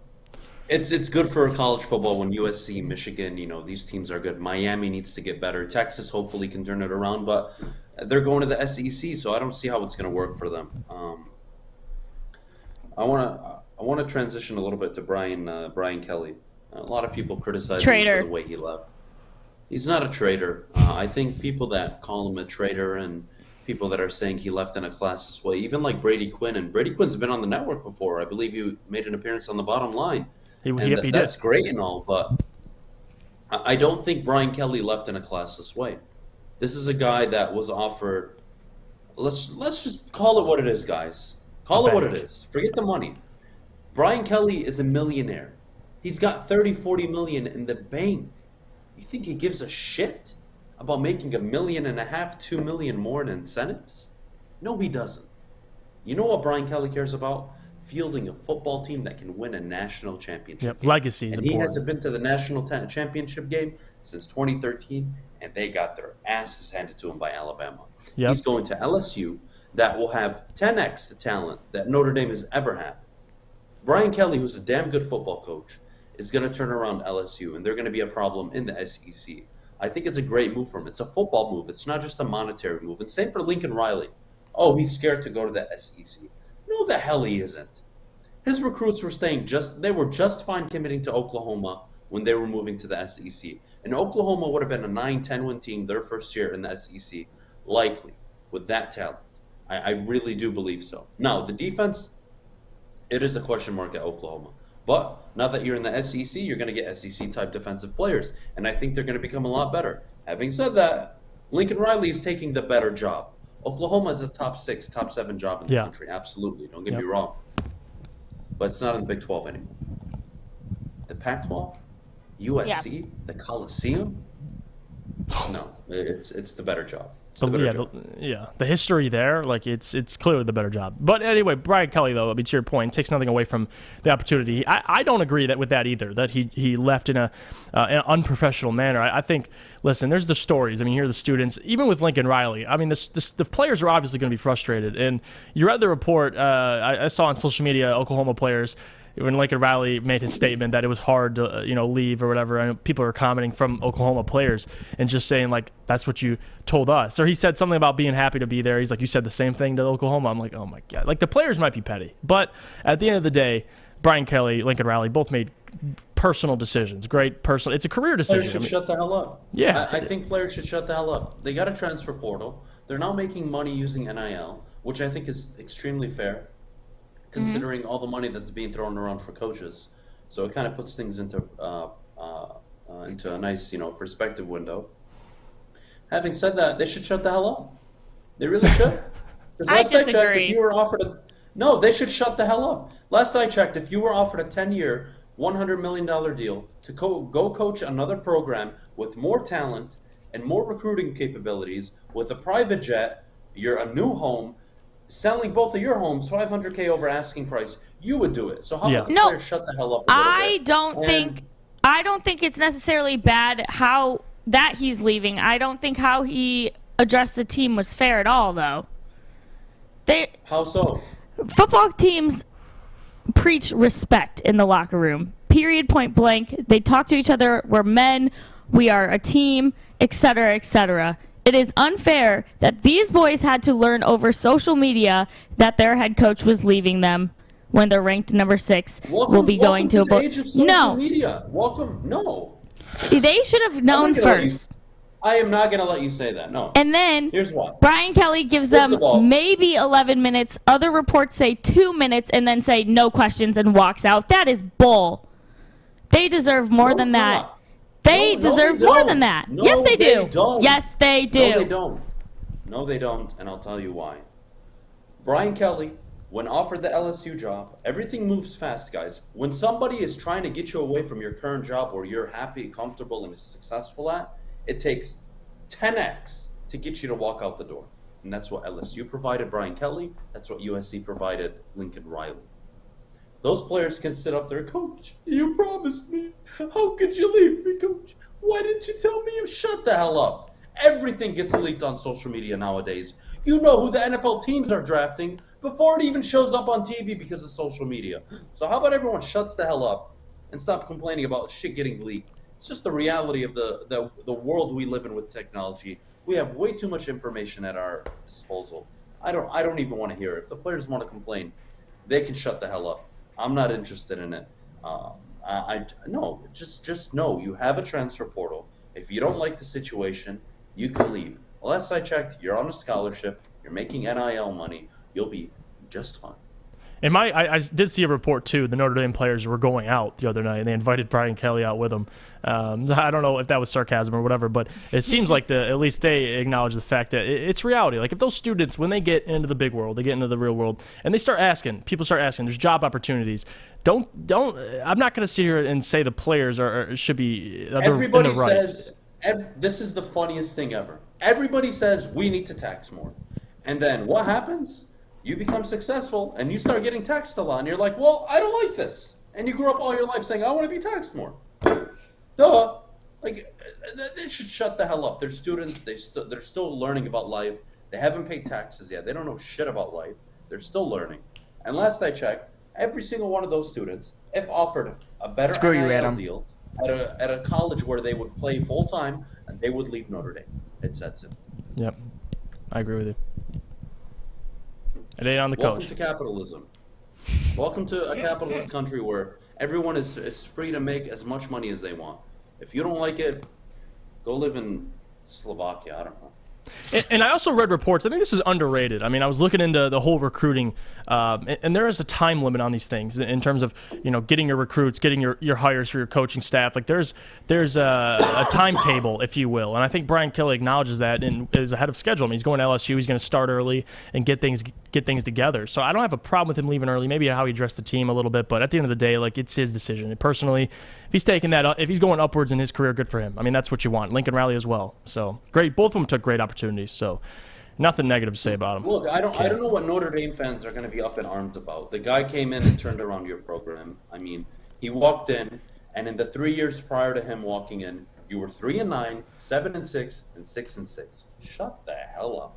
He walks in, you go 8-5, 8-5. You go to a national title game, you lose that one, and then you go 9-4, 8-5, 10-3. You have one down year in 2016 with Brian Kelly, and then what happens after? You go 10-3, 12-1, 11-2, 10-2, 11-1. Shut the hell up. Shut the hell up. Not interested.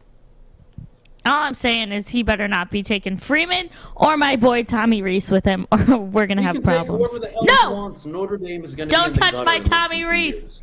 Lincoln Riley took all his guys with him already. I'll straight up start scream crying if that happens. Notre Dame will win five games in the next 2 years. They'll be a 5-win team.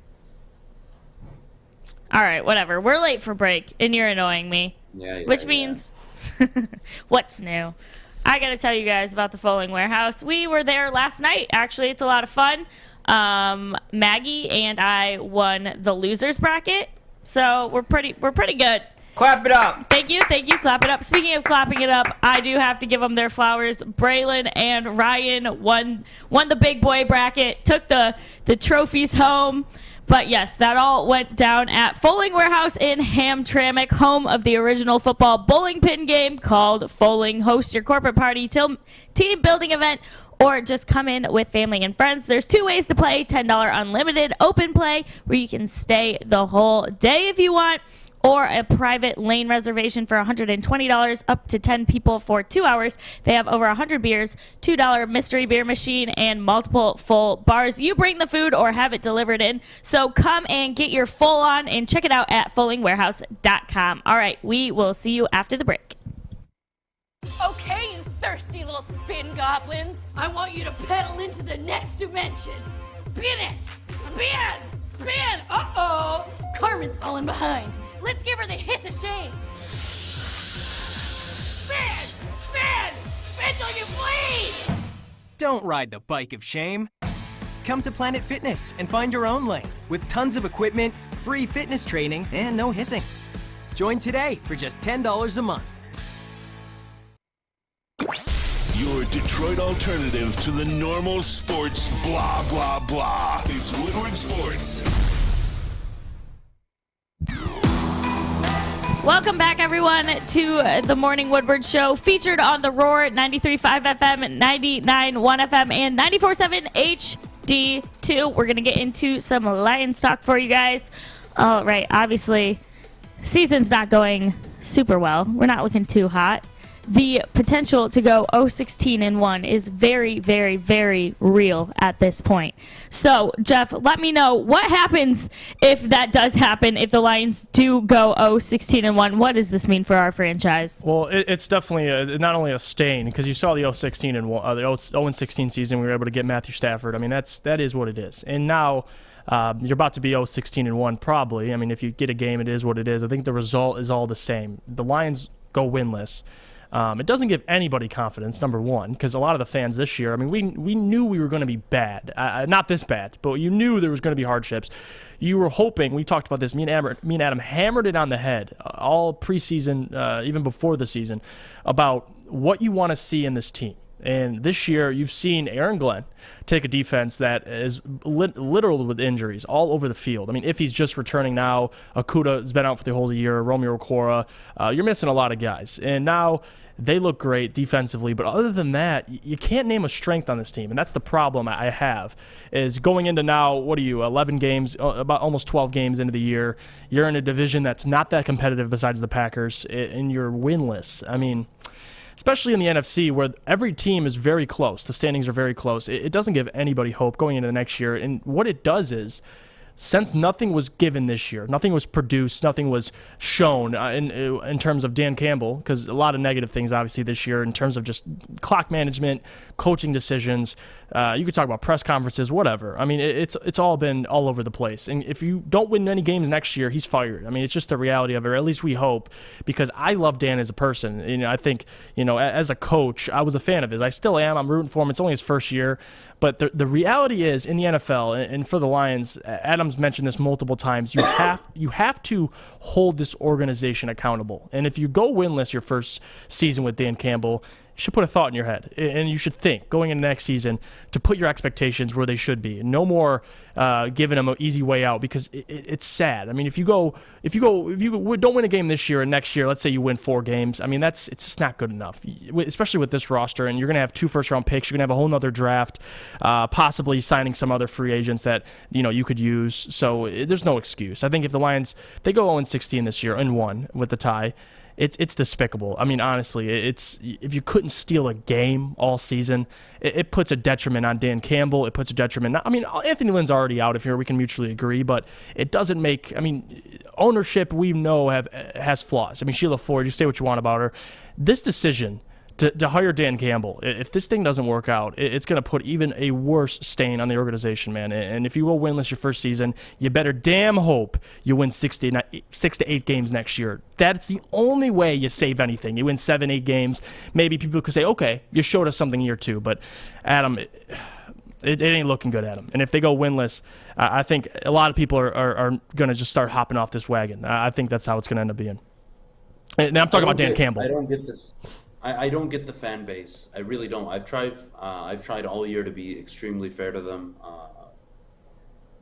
They've been, let's say, not receptive to my message all year.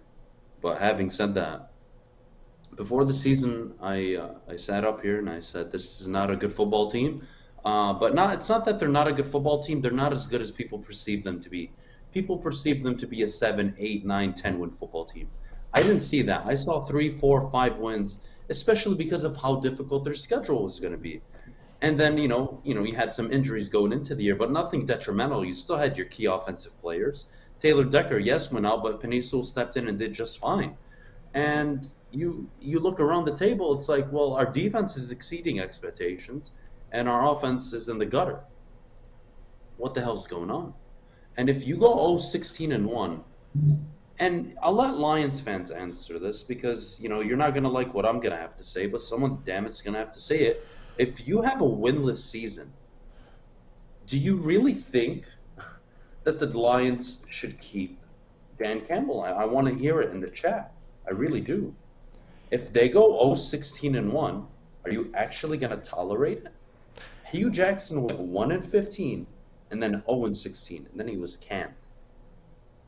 If this guy comes out and just goes 0-16, do you give him the next year, knowing that, hey, you know what, we're in a rebuild, 1, 2, 3, 4, 5, whatever? I wish nothing but success for this football team, and really more so for the fans. But Jesus Christ, you guys got to wake up. You guys really got to wake up. If you think going winless was a reality, it should never have been. Bad teams win 3, 4, 5 games in the NFL. I don't get it. I don't get it. You win games in the NFL on accident when you're a bad football team, and the Lions have found every possible way to lose them. Mm-hmm. You can call it tanking. I just call it incompetency. It's just really, really bad. And if they go 0-16-1, I think it'd be embarrassing for the Lions to keep him. They would be the first organization to keep a winless coach. Having said that, I think they do it. I don't think they're ready to admit that they got it wrong. I don't think Lions fans are ready to admit that Dan Campbell is in over his head. And you're going to have to see another year of extremely poor coaching and bad football. And then you'll accept it and say, you know what, the roster is good enough. We should be winning 6, 7, 8 games right now. We should be projecting up, but we're not. Let's go out and get a head coach. But by then, Joe Brady's going to be off the market. Kellen Moore's going to be off the market. I just wish the Lions would show some progressive thought and some balls and put them on the table and make a good decision that puts the fans in a position where they're happy. I think everyone's happy with Brad Holmes right now. But having said that, when you don't get the head coach right and you don't have the quarterback, it's tough to win football games. My question to you would be this. Let's say, hypothetically, let's just say in a fantasy world, this year they're 0-16-1. They fire Dan Campbell. How hard is a pitch to any Joe Brady's of the world? It's not a hard pitch. It's one of 32 jobs. I don't care that it's the Detroit Lions. It's one of 32 jobs that there are many qualified coaches willing to take the job. And if you believe in yourself as a head coach, there is no better job than the job that nobody has ever truly succeeded at. You have Kellen Moore with ties to Detroit. You have Joe Brady, young offensive-minded. You don't think he wouldn't like to have DeAndre Swift? You don't think he would like to have Justin Jefferson? Or, excuse me, what's his name? I'm losing my mind. Not Justin Jefferson, Jamar Jefferson. Yep. Don't you think you would like to have T.J. Hawkinson, that offensive line? The Lions have good pieces, guys. They do. They're not an 0-16-1 football team. They're 3-14, 4-11, or 4-12, 4-13, whatever the record is now with 17 games. But don't tell me that they're a winless football team. They're winless because they suck at a coaching level. T.J. Hawkinson, we're going to get to his comments later on in the show. How do you come out and say we're 12 weeks in, we're still making the simple details, the routine mistakes? Yeah. What? Yeah, that's not good. You clown. Look, Dan Campbell's learning on the job. He can sit up there and every week, look, when I have a guy that sits up there and takes responsibility every week, I'm going to give him credit and say, kudos. But when it's every week you're taking responsibility and you're not fixing what the hell is happening, You want me to praise you because, oh yeah, my bad, guys, my bad. It's on me. It's on me. It's not on the team. It's on me. Imagine Kennedy, Jeff, Alex, Fish. Imagine the morning show was declining day to day, week to week. And I sat up there every week in front of the board and I said, it's on me. I'm responsible. I'm not getting the most out of everyone. I'm not helping them enough. And then 7 weeks pass by and I'm still saying the same shit. Don't you think that's a problem? Yeah, no, it's a problem. I mean, Nothing has changed. Yeah. That is a problem. I mean, I agree with you completely. It's any opportunity. Look at any CEO. If you're not doing your job, it's hard to constantly take fault. And my problem with Dan is I want to root for him. You want to. But the reality is what you're seeing every Sunday or Thursday or Monday, you've seen it all season, they should have stole a game. I mean, the Jets can, and it doesn't help, Adam, that there's other teams in the league that are in similar situations. New head coach, new regime, drafting their new quarterback, and now they're finding a way to steal games with arguably worse rosters. It can't put it together, man. I don't know. David Coley in Houston, all the turmoil that Houston's going through, they're stealing games with Davis Mills. Call it what you want. And their defense has been shaky. I mean, the Lions, out of all the teams, all of the tanking teams, I think the Lions defensively have shown the most. They can't get a win. So it's not adding up to me. It really isn't. Doesn't make no sense. Look, guys. You keep telling me in the chat that this was a talentless roster. You guys are full of shit. You really are. And I'm sorry I keep swearing, but you guys are full of it. You're all full of it. Last I checked, from the day after the draft, there was nothing but excitement. There was nothing but, wow, we have a great offensive line. Wow, we have depth at the backfield. You know what? We don't have the best receiving core, but hey, we're going to have a top run game in the NFL. We're going to have a top O-line. We're going to get Jared Goff and play action. Where was all that talk? Right. You can't just move on and say, oh, well, we're talentless at wide receiver. That's so easy. is Houston. Yeah. So are the Jets, and they're doing just fine. And they have, 2 wins, 3 wins? Yep. Like, it's not so much the fact that the Lions are bad this year. It has nothing to do with that. It's you're 12 weeks in, and you are winless. You are an embarrassment. It's pathetic. You are winless. If this team finishes 3-14 or 3-13-1, no one's gonna say a damn word in the offseason. But if you go 0-16-1, it's just embarrassing. It really is. I mean, that is when your name is mentioned with Rod Marinelli and Hugh Jackson. Sign me, give me away. And I love when people try to say, well, we've had multiple opportunities to win these games. That makes it worse, in my opinion. That you've had these games that you could have won, you should have won, and you just couldn't get the job done. I think that actually hurts Dan Campbell's case. I don't see it in a way of positivity. You know, we almost won against Chicago. We've almost won against the Vikings. We've almost beat the Ravens. I just, if anything, it pisses me off more. I'm assuming it does to you as well. Wow. I don't get that. Houston has Brandon Cooks. You know what? Absolutely. Houston have Brandon Cooks. I take back everything I said. You're totally right. Wow.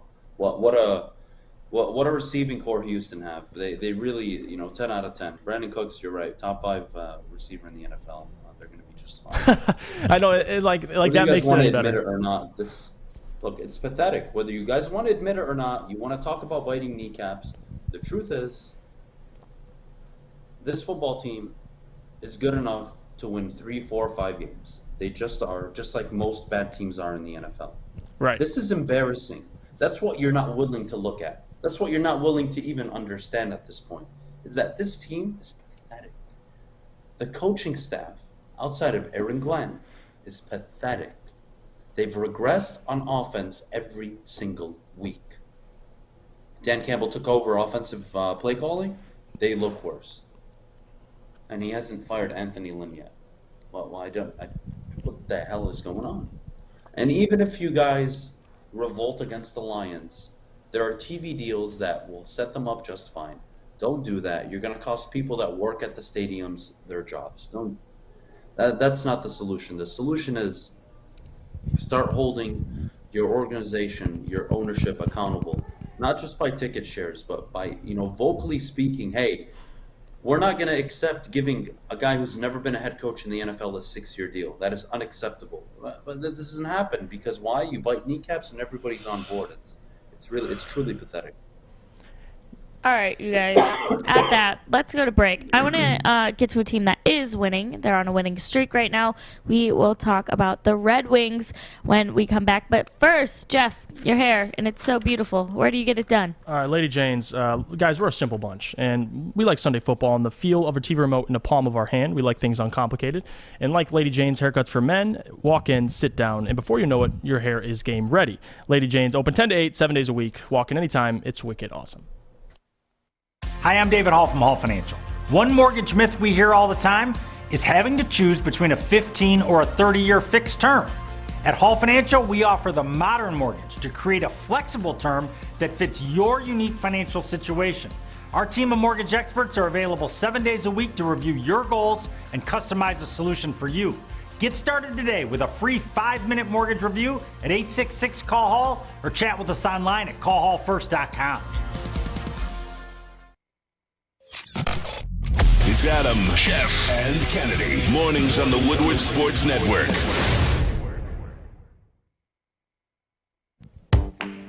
Welcome back, everyone. Like I said, I want to get into a team that is winning. The Red Wings had an exciting win over the Bruins last night, 2-1. Their 3,000th win in franchise history and a win for 3 straight Detroit wins. Jeff, your thoughts on the Red Wings, the new guys, the win last night? Give it all to me. The MVP, obviously, Nedeljkovic, played his absolute ass off. And if we look at if you're just watching the game last night, you knew in the first and second period, the Wings were, in the entirety of the game, 42 shots to 16. Nedeljkovic held it down defensively. They've had questions. We talked about this. Not only has Blashill commented on their defense, most Siders, their best defensive player, and he's a rookie. So there's issues to that. But if your goalie has the game of his life like he did, Nedeljkovic, and technically this is his rookie season, it's great. And you beat a good Boston team who, in 42 shot attempts, got 1 in the net, and we watched it late in the game. It was amazing to watch. It was the most probably entertaining. The Pistons are on, a 6-7 game losing streak. The Wings are the only thing giving me life right now. And I got to see last night a gritty Wings team. And if you watched it, yes, Lucas Raymond and Bertuzzi didn't have the games we're used to seeing, but it didn't matter. They still found a way to win, and that's what you want to see. You go up against good teams, especially on the road, and look that good. And obviously tonight they'll be at home, so I'm excited for this Wings season. And we talk about this all the time. It's fun watching these guys play. Even if they lose, win, draw, whatever the case may be, you're excited. And a lot of these games, Nedeljkovic, the Grice conversation, I've mentioned this multiple times. I'm a big fan of Nedeljkovic. You get why they're switching goalies, of course, but every time they have Nedeljkovic in, I'm seeing positive things. You're seeing, especially early in the season, there was a couple shaky moments, but my God, last night was amazing, man. What a great performance by him. Just to hold that Boston team to 1 goal is magnificent to me, and credit to the Wings. 11-9 right now, 11-9-3, and you know what? It feels great to be a Wings fan. It really is. In a season where you knew they would struggle at times, they'd steal some wins they probably shouldn't have. It's great to watch. So if you're a Wings fan, man, even if last night wasn't offensively as entertaining as you'd like, it was a great game. So I can't deny it. Credit to the Wings, man, for picking up a couple wins last couple games and hopefully continue it tonight. So we'll see. Yeah, look, the Wings have given us good hockey. And you want to look at the win-loss record with the Wings. I don't think it's important. And, we said this about the Pistons last year. And at least the Pistons were offering us young talent that you could look forward in the future and say, okay, I see them being a part of the team moving forward. And I don't think that's the case with really the Lions right now, although maybe you could make the argument. But the point is, historic win last night. Jeff, you got Nedeljkovic for a 3rd-round pick, and I forget the goalie's name, but you shipped him off, and they didn't even keep him. Mm-hmm. So you basically stole Nedeljkovic. He's young. He's a talented goalie. I like what I'm seeing. I really do. The kid is playing. The kids are playing out of their mind. Nedeljkovic playing extremely well. I couldn't be happier with the Wings. Their 3,000th win. I believe they're 7,001 point, so they crossed the 7,000 point mark last night. So that was impressive as well. Look, there's nothing better in this town than when Hockey Town is lit and Comerica Park is filled. It's just good. It's good times right now. Yes, the Lions absolutely suck and they're pathetic, but you kind of have this, false hope that maybe the Lions turn it around eventually. Who knows? Maybe another 60 years. But regardless, I'm not going to let them, take away from what the Wings and the Tigers are doing. I'm very excited about that. All right. Well, now I want to shift to the Pistons a little bit. They did not win last night, but they did play the Trailblazers, and they lost 110-92. But a positive out of last night, Cade Cunningham had his best shooting night thus far as a pro and one of his best games all around with 26 points, 10 of 13 from the field goal range, 5 of 7 of his three-pointers, 1 of 2 free throws, 7 rebounds, 1 assist, 3 blocks, and a steal. Jeff, your thoughts on Cade Cunningham and the Pistons as a whole last night? Well, obviously, Cade Cunningham had his best game as an NBA player, Pistons player. 26 points, shot the ball efficiently. I mean, that's what you want to see. Obviously, 1 for 2 or 5 for 7 from 3. I mean, the guy's shot in quite a few attempts per game from 3, but he hit them last night. And the problem I have, obviously, the only player too, might I add, Cade Cunningham, the only player on the roster without a negative plus minus. So he's the only guy that was making anything happen last night. And it's been a consistent issue with this Pistons team is the shooting. And you don't know what you're going to get. I mean, 0 for 4 from 3 from Jeremy Grant, 0 for 4 from 3 for Sadiq Bey, 0 for 3 from 3 from Trey Lyles. I mean, they can't shoot. And that's going to be a thing they're going to need to address is you got to surround Cade Cunningham with more shooters. You got to, obviously, you're going to need a big man. I mean, Isaiah Stewart played his absolute ass off last night, 15 points, 14 rebounds. He's really your only true big man. I mean, Kelly Olynyk, they miss him. You miss the size. But they're going to have to address some things in the offseason. It's clear. I mean, this Pistons team is on like a 6-7 game losing streak. And throughout of it, there's been some games they've led and they've thrown. And it has to do with partially their late game shooting. And Cade Cunningham, of course, has his best game, and you still can't find a way to win. I mean, it's depressing. So the Pistons this season have a lot of work to do. I mean, in the offseason have a lot of work to do, and they got to address some things. I mean, if you're going to build this thing around Cade, you got to go all in. You got to build around him. You can't just drop Cade on your team and expect your team to succeed. You got to build. Get shooters. Get guys that know their role. And I think there are some guys on this Pistons team, but a lot of it is young guys figuring out themselves. And, you're going to have nights like last night where Jeremy Grant doesn't have a great night. Sadiq Bey, I mean, 2 of your starters shot the ball inefficiently. You're not going to win the game. It's going to be hard to. So, you know what? It is what it is. I mean, the Pistons 4-17. You haven't seen a whole lot of great things, but it's amazing to watch number 1 overall pick. That's all I got to say. That's really what's keeping me alive is watching Killian's progression in Cade. So, I mean, other than that, nothing. Jeff, what do you want me to do? What do you want me to do with Jeremy Grant? I get backlash on Twitter for saying I want to trade him, and I think he's a waste of minutes right now. Yeah. Last night, 14 points, 4 of 14 shooting, 3 rebounds, 3 assists. I mean, he didn't offer anything to the team, and Cade Cunningham was the only Detroit Pistons player last night with a positive plus minus. Everyone else was negative on the court. He finished, I believe, with a plus minus of 0. He was the only one delivering anything of some sort. And look, I just think Jeremy Grant is a waste of minutes. 35 minutes. You're telling me Sadiq Bey only 26 minutes? Yes, he was awful, but his shots aren't falling. Give me more Frank Jackson minutes. Give me less Corey Joseph minutes, and let's move on from there. Maybe even some more Diallo. Only 10 minutes last night, but the biggest downfall for the Detroit Pistons this year, in my opinion, is the quarters where they consistently find a way to score less than 20 points. First quarter last night, they scored 21, just barely over, and then in the third, they scored 17, and that's really the game. That 12-point difference is basically the game. They scored 30 in the fourth quarter. That's great. They scored 24 in the second. It's average, but look, this isn't a team that's scoring. They're averaging about 98 points a game, and I don't see them improving. Jeremy Grant, if you can get a first-round pick out of him, just get rid of him. Just get rid of him. He's not a guy that's going to help you get through this growing cycle. Let Cade take over. Let Cade lead the team.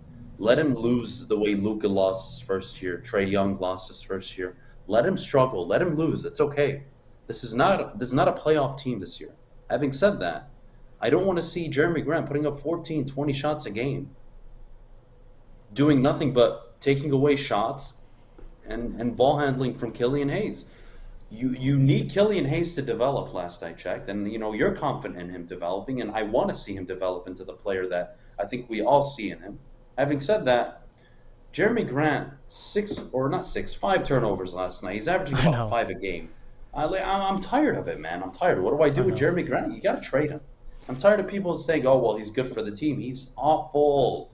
He's not a 1. He's a 3, and he's acting like a 1, and that is not good basketball. This is my problem. And honestly, I see your point. This is what really frustrates me with this whole conversation about Jeremy Grant is I can attest to this. Every good team, you need a type of player like Jeremy Grant, not doing what he's doing. It's the last 2 years he's been in Detroit, really changed his whole mindset. And I agree. I mean, I get it. He averaged 20 points last year. He still thinks he's that dude. But this year, it's where you are as a franchise. And I don't think Jeremy Grant, that doesn't work with Cade Cunningham. You're going to need spacing. You're going to need guys that don't need the ball. I mean, Jeremy Grant kills the fast break. I mean, you watch this guy, he'll get a rebound off the glass and immediately get the ball to Cade Cunningham. No, Jeremy Grant dribbles it up, takes his sweet time, and turns into an isolation. Like, what are you doing, Jeremy? And I'm a fan of Jeremy in terms of his versatility.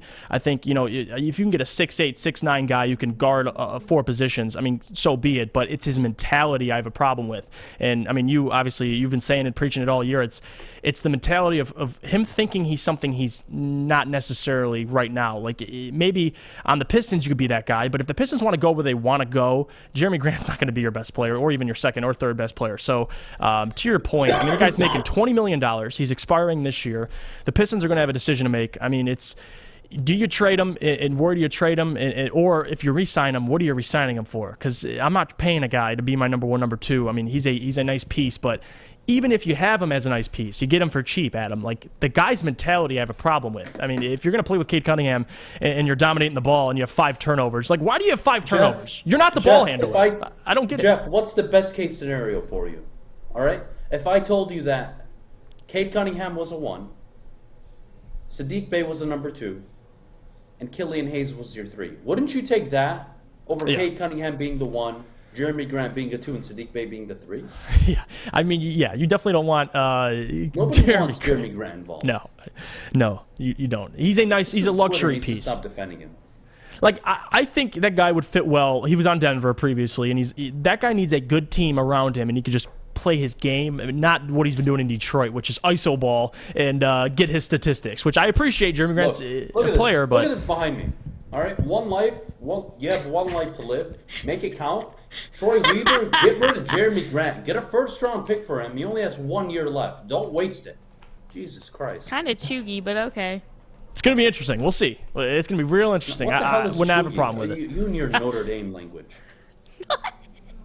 You're a boomer if you don't know what that is. Okay. Uneducated people.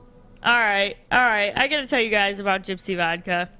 It took exploring 50 different formulas and hosting countless taste tests, but the people over at Gypsy Vodka believe Gypsy is the best tasting, smoothest vodka on the planet. Gypsy is gluten-free and corn distilled 6 times using artesian spring water. Yes. Support local guys here from Michigan. Try a bottle today.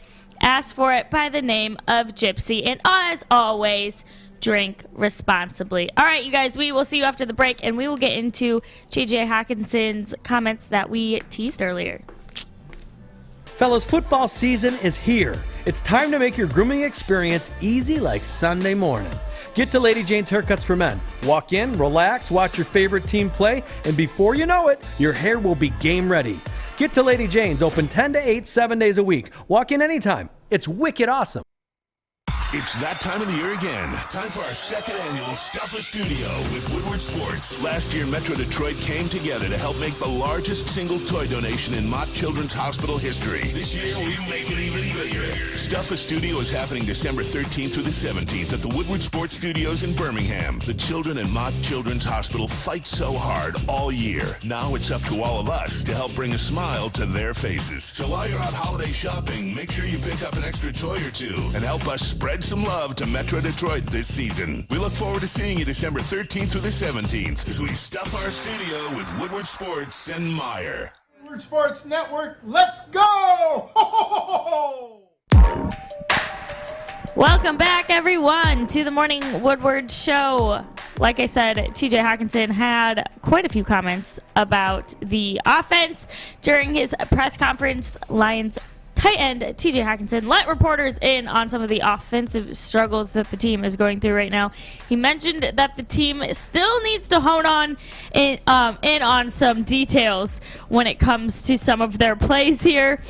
He mentioned that the team still sees some of their routes differently. He'll be a few yards short, or someone else will be a few yards short, and then it just won't go over well. Clearly, he says these are mistakes that should not be made 13 weeks into the season. But you guys, who do we put this on? Is it Dan Campbell?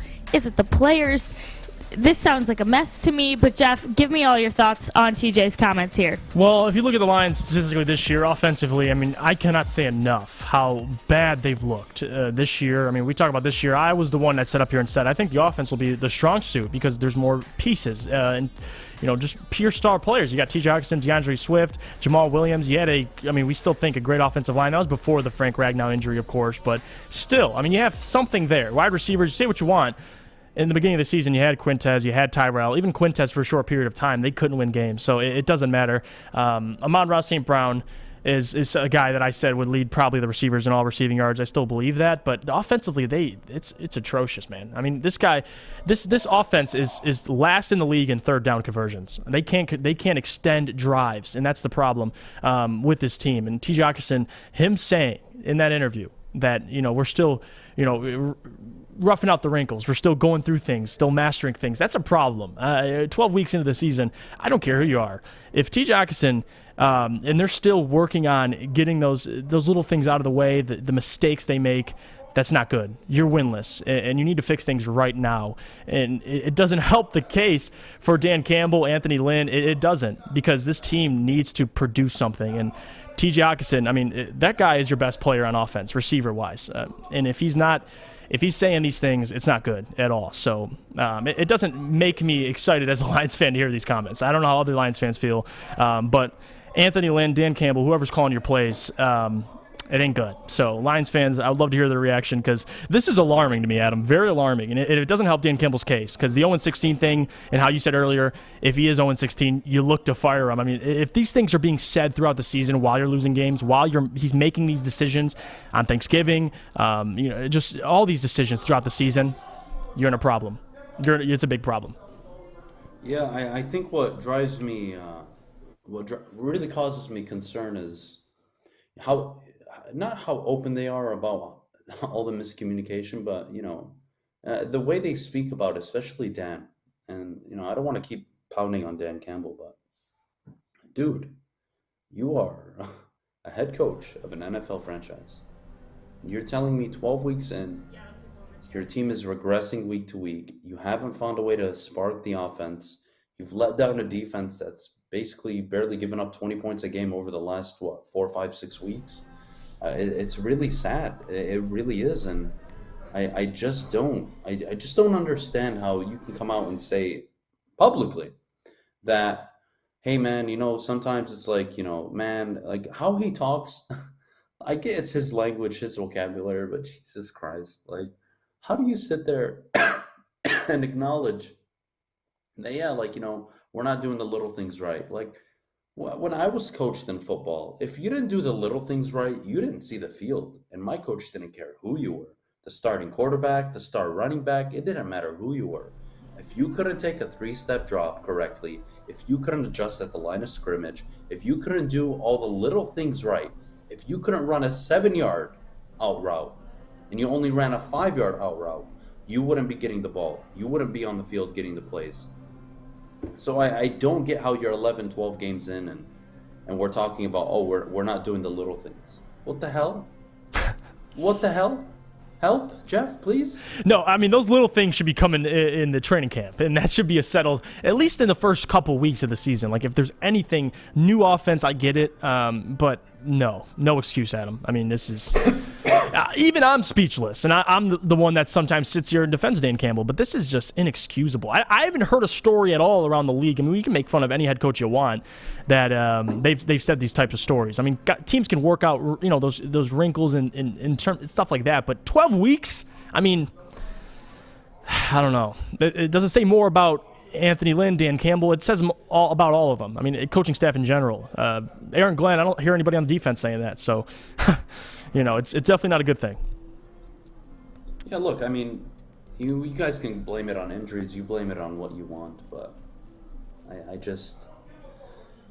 I don't understand how it's acceptable to be this bad. I really don't. I understand that you're in a rebuild. I understand that you're trying to build a good team, but you have pieces on this team. You have a competent quarterback. I'm not saying Jared Goff is the bee's knees, but he's a competent quarterback. There are a lot of teams in the NFL right now that are looking themselves in the mirror like, I can't believe what we've gotten ourselves into. But Jared Goff, I mean, the formula on how to win with him is out there. Now, that's a fact. And, whether you want to keep him long-term or not, I'm not really too concerned. I think they're moving on from him.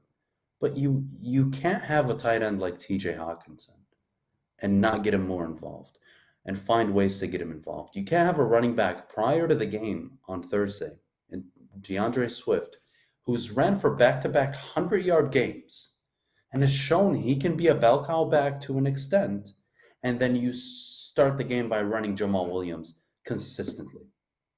I do not get it at all.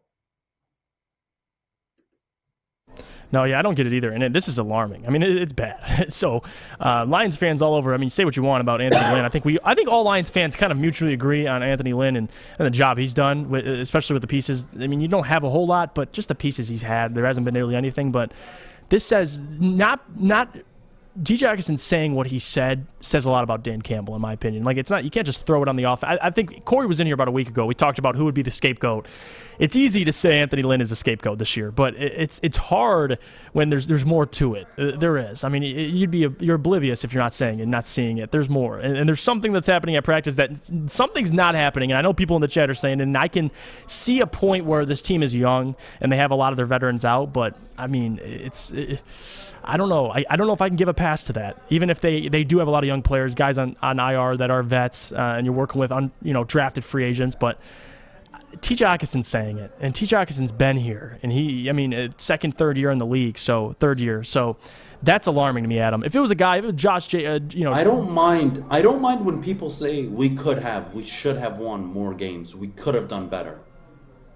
But you're 10-1, and I don't get it. Like, they could finish the season, let's say 3-13-1, and then you can look back and say, wow, we lost a lot of close games.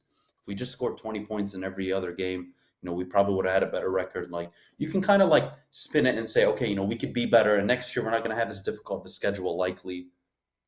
But right now you're winless, and the talk is going to be the talk, whether you like it or not. So like Dan Campbell said, until you win a football game, no one's going to be on board with a rebuild. I'm sorry. If they were 2-8-1 right now, nobody would be saying a damn thing. Everybody would be on board. All right, it's the process. They're going to win 3, 4, 5 games this year. I'm okay with it. Let's see what they do in the offseason. And next year, I expect 6, 7, 8 wins. And maybe even more if they can overachieve. But the guy hasn't shown anything. Aaron Glenn has. The defense has.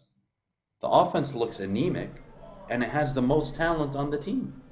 And the head coach, who has never called plays in his career, is now taking over play calling. Somebody explain that to me. Somebody explain the decision. I don't get it. And you guys just want to brush it aside and, it's only year one. He's learning on the job. Give him a break. But I'm sorry. It's just it's unacceptable. And I'm not going to sit here and say I'm going to give them a pass because it's a rebuild. They've been in a rebuild since 1955. Yes, they are bad. But you know what? They've overachieved on the defensive side of the ball. And if they were at least semi-competent on offense, this is a 4 or 5 win team. And then you talk, well, Adam, what about the draft? Look, it's not about the draft pick right now. It's how are you going to sell your players, future players, and the fan base on your ability to coach when you're 0-10-1? Someone please tell me. Someone please tell me. I don't see it. Adam. I really don't. I'm sorry. Go we ahead. can't help you here, homie. But why? I'm just saying there's no answer. You're completely right here. I'm agreeing with you for once. Yeah, look, I wanna look. I want to say, like, I support him, and I'm gonna give him time, and I've already said it publicly that I'm gonna give him time. But having said that, you can't look this bad. That's really the point here. You can be a 3, 4, 5 win team, and people will say, "All right, it's year one. Give the guy time. He deserves time." Absolutely. But to be 11 games in, winless, looking awful, and then acting as if everything is, I just don't get it. I just don't.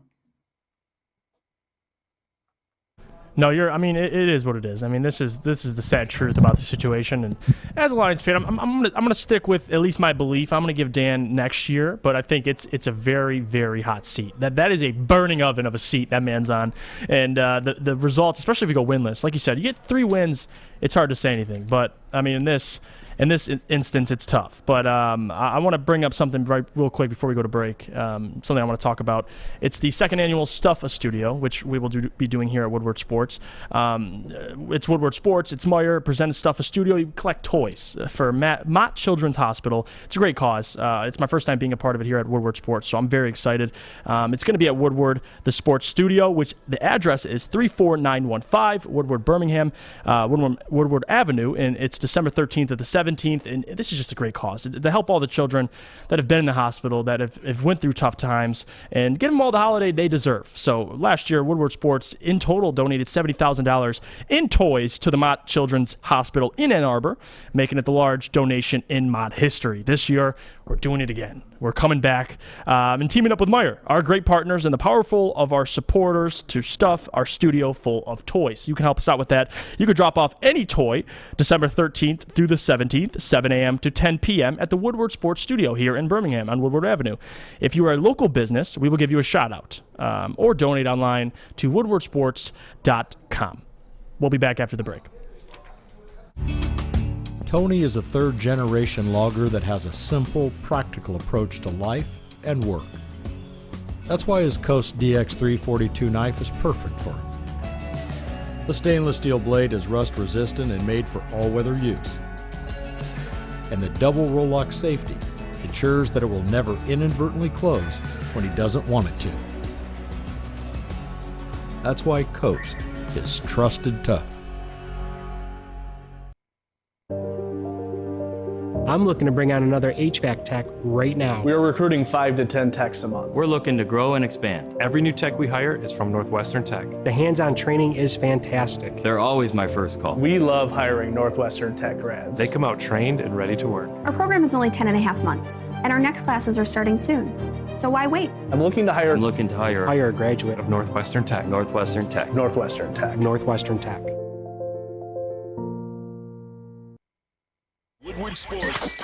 Missed part of the show today? Watch again on YouTube or download the podcast anywhere you listen to podcasts.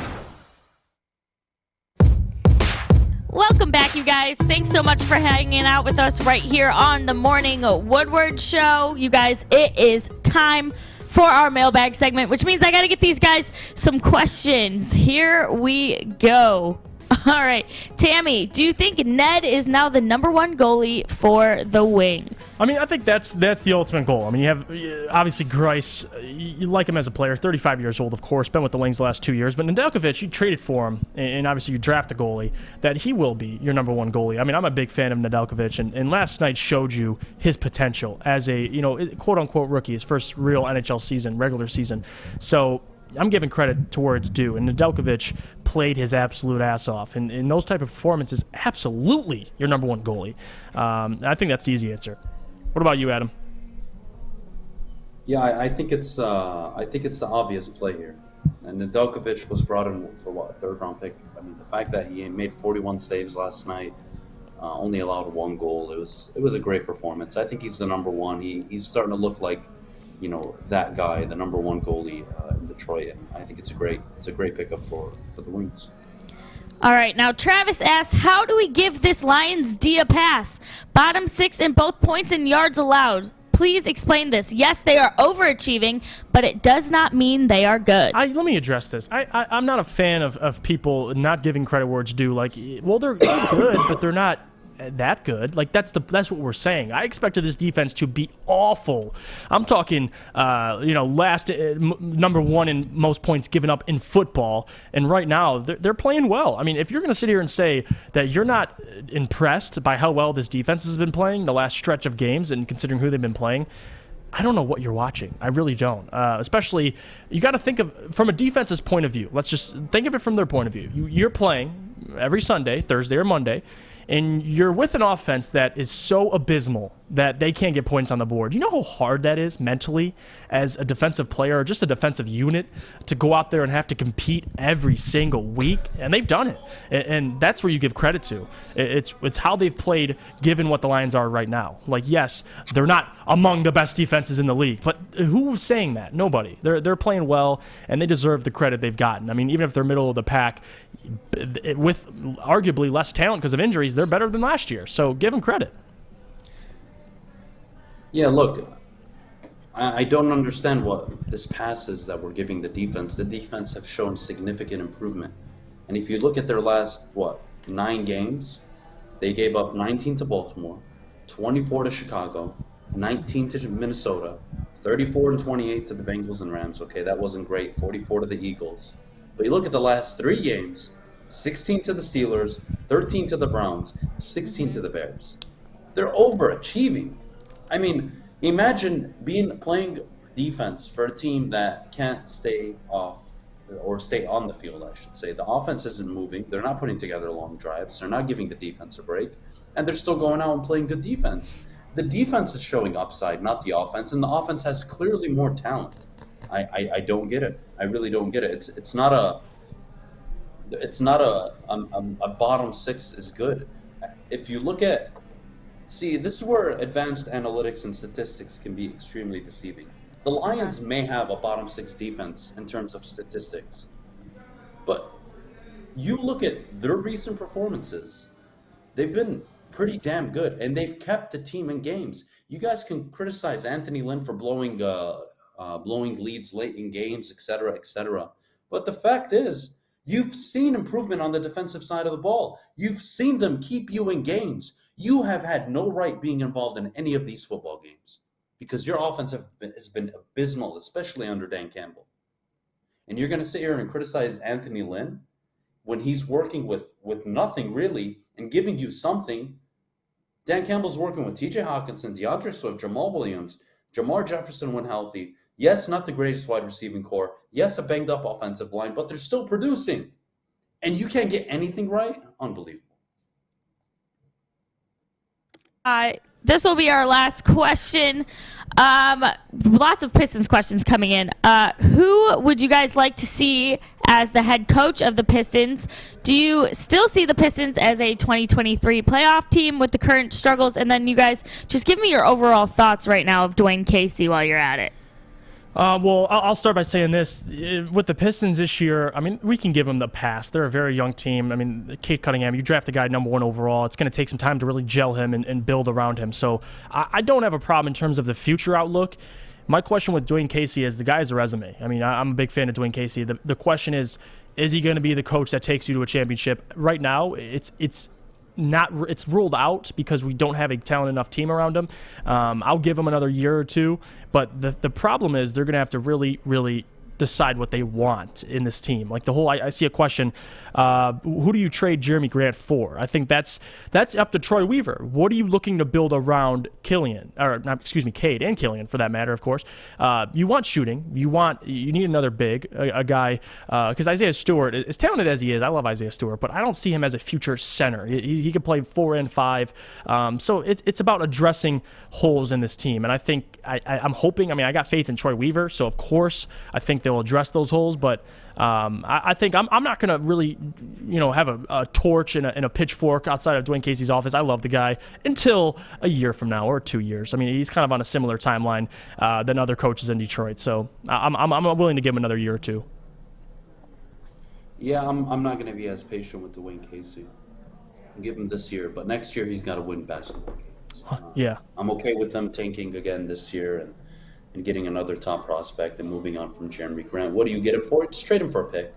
Trade him for a late first-round pick and see what you can get out of it. You're not going to get much for him. I think a first-round pick would be best case scenario, so I'll take that. With Dwayne Casey, he's a proven winner in the NBA in terms of the regular season. He's delivered multiple 15-win seasons in Toronto. I think he can deliver it in Detroit. Maybe if they get the roster correct, if Cade becomes the star we expect him to be, if Sadiq starts making his shots, if Killian develops, I see it years from now. But people need to understand this is the NBA, and these players don't turn into stars until year 4, year 5, year 6. So you're just gonna have to be patient. You really are. All right. Well, thank you guys so much for your questions today and hanging out with us right here on the Morning Woodward Show. Before you go, I got to tell you what to do with your weekend. Obviously, Lions are taking on the Minnesota Vikings, which means we will be live for a Lions pregame show downtown at the Tin Roof from 11 a.m. to 1 p.m. D-Mac, Maz, Jade from Riff, and myself will host the pregame live on Woodward Sports as well as on 101.5 or 101.1 The Riff. My bad. So make sure you guys come down, hang out with us and Jose Cuervo, and then of course the party cannot end at the pregame. You got to go to the postgame too with Stick and Anson at the 2-minute warning of every single Lions game at the Brass Rail on Adams and Woodward. They start streaming right at the 2-minute warning of every single Lions game. They get all the crowd reactions, everything like that. Stick's been putting out some awesome content of some angry Lions fans, so keep up with them for that. There will be DJs, drinks, and more in the Woodward VIP section. So once again, make sure you come hang out with us for all of the Lions game. We will all be downtown this weekend. All right, that is all from me. You've got Big D Energy with Neil Rule, D-Mac, and Joik Bell coming up next. Thanks so much for hanging out with us. We will see you right back here tomorrow.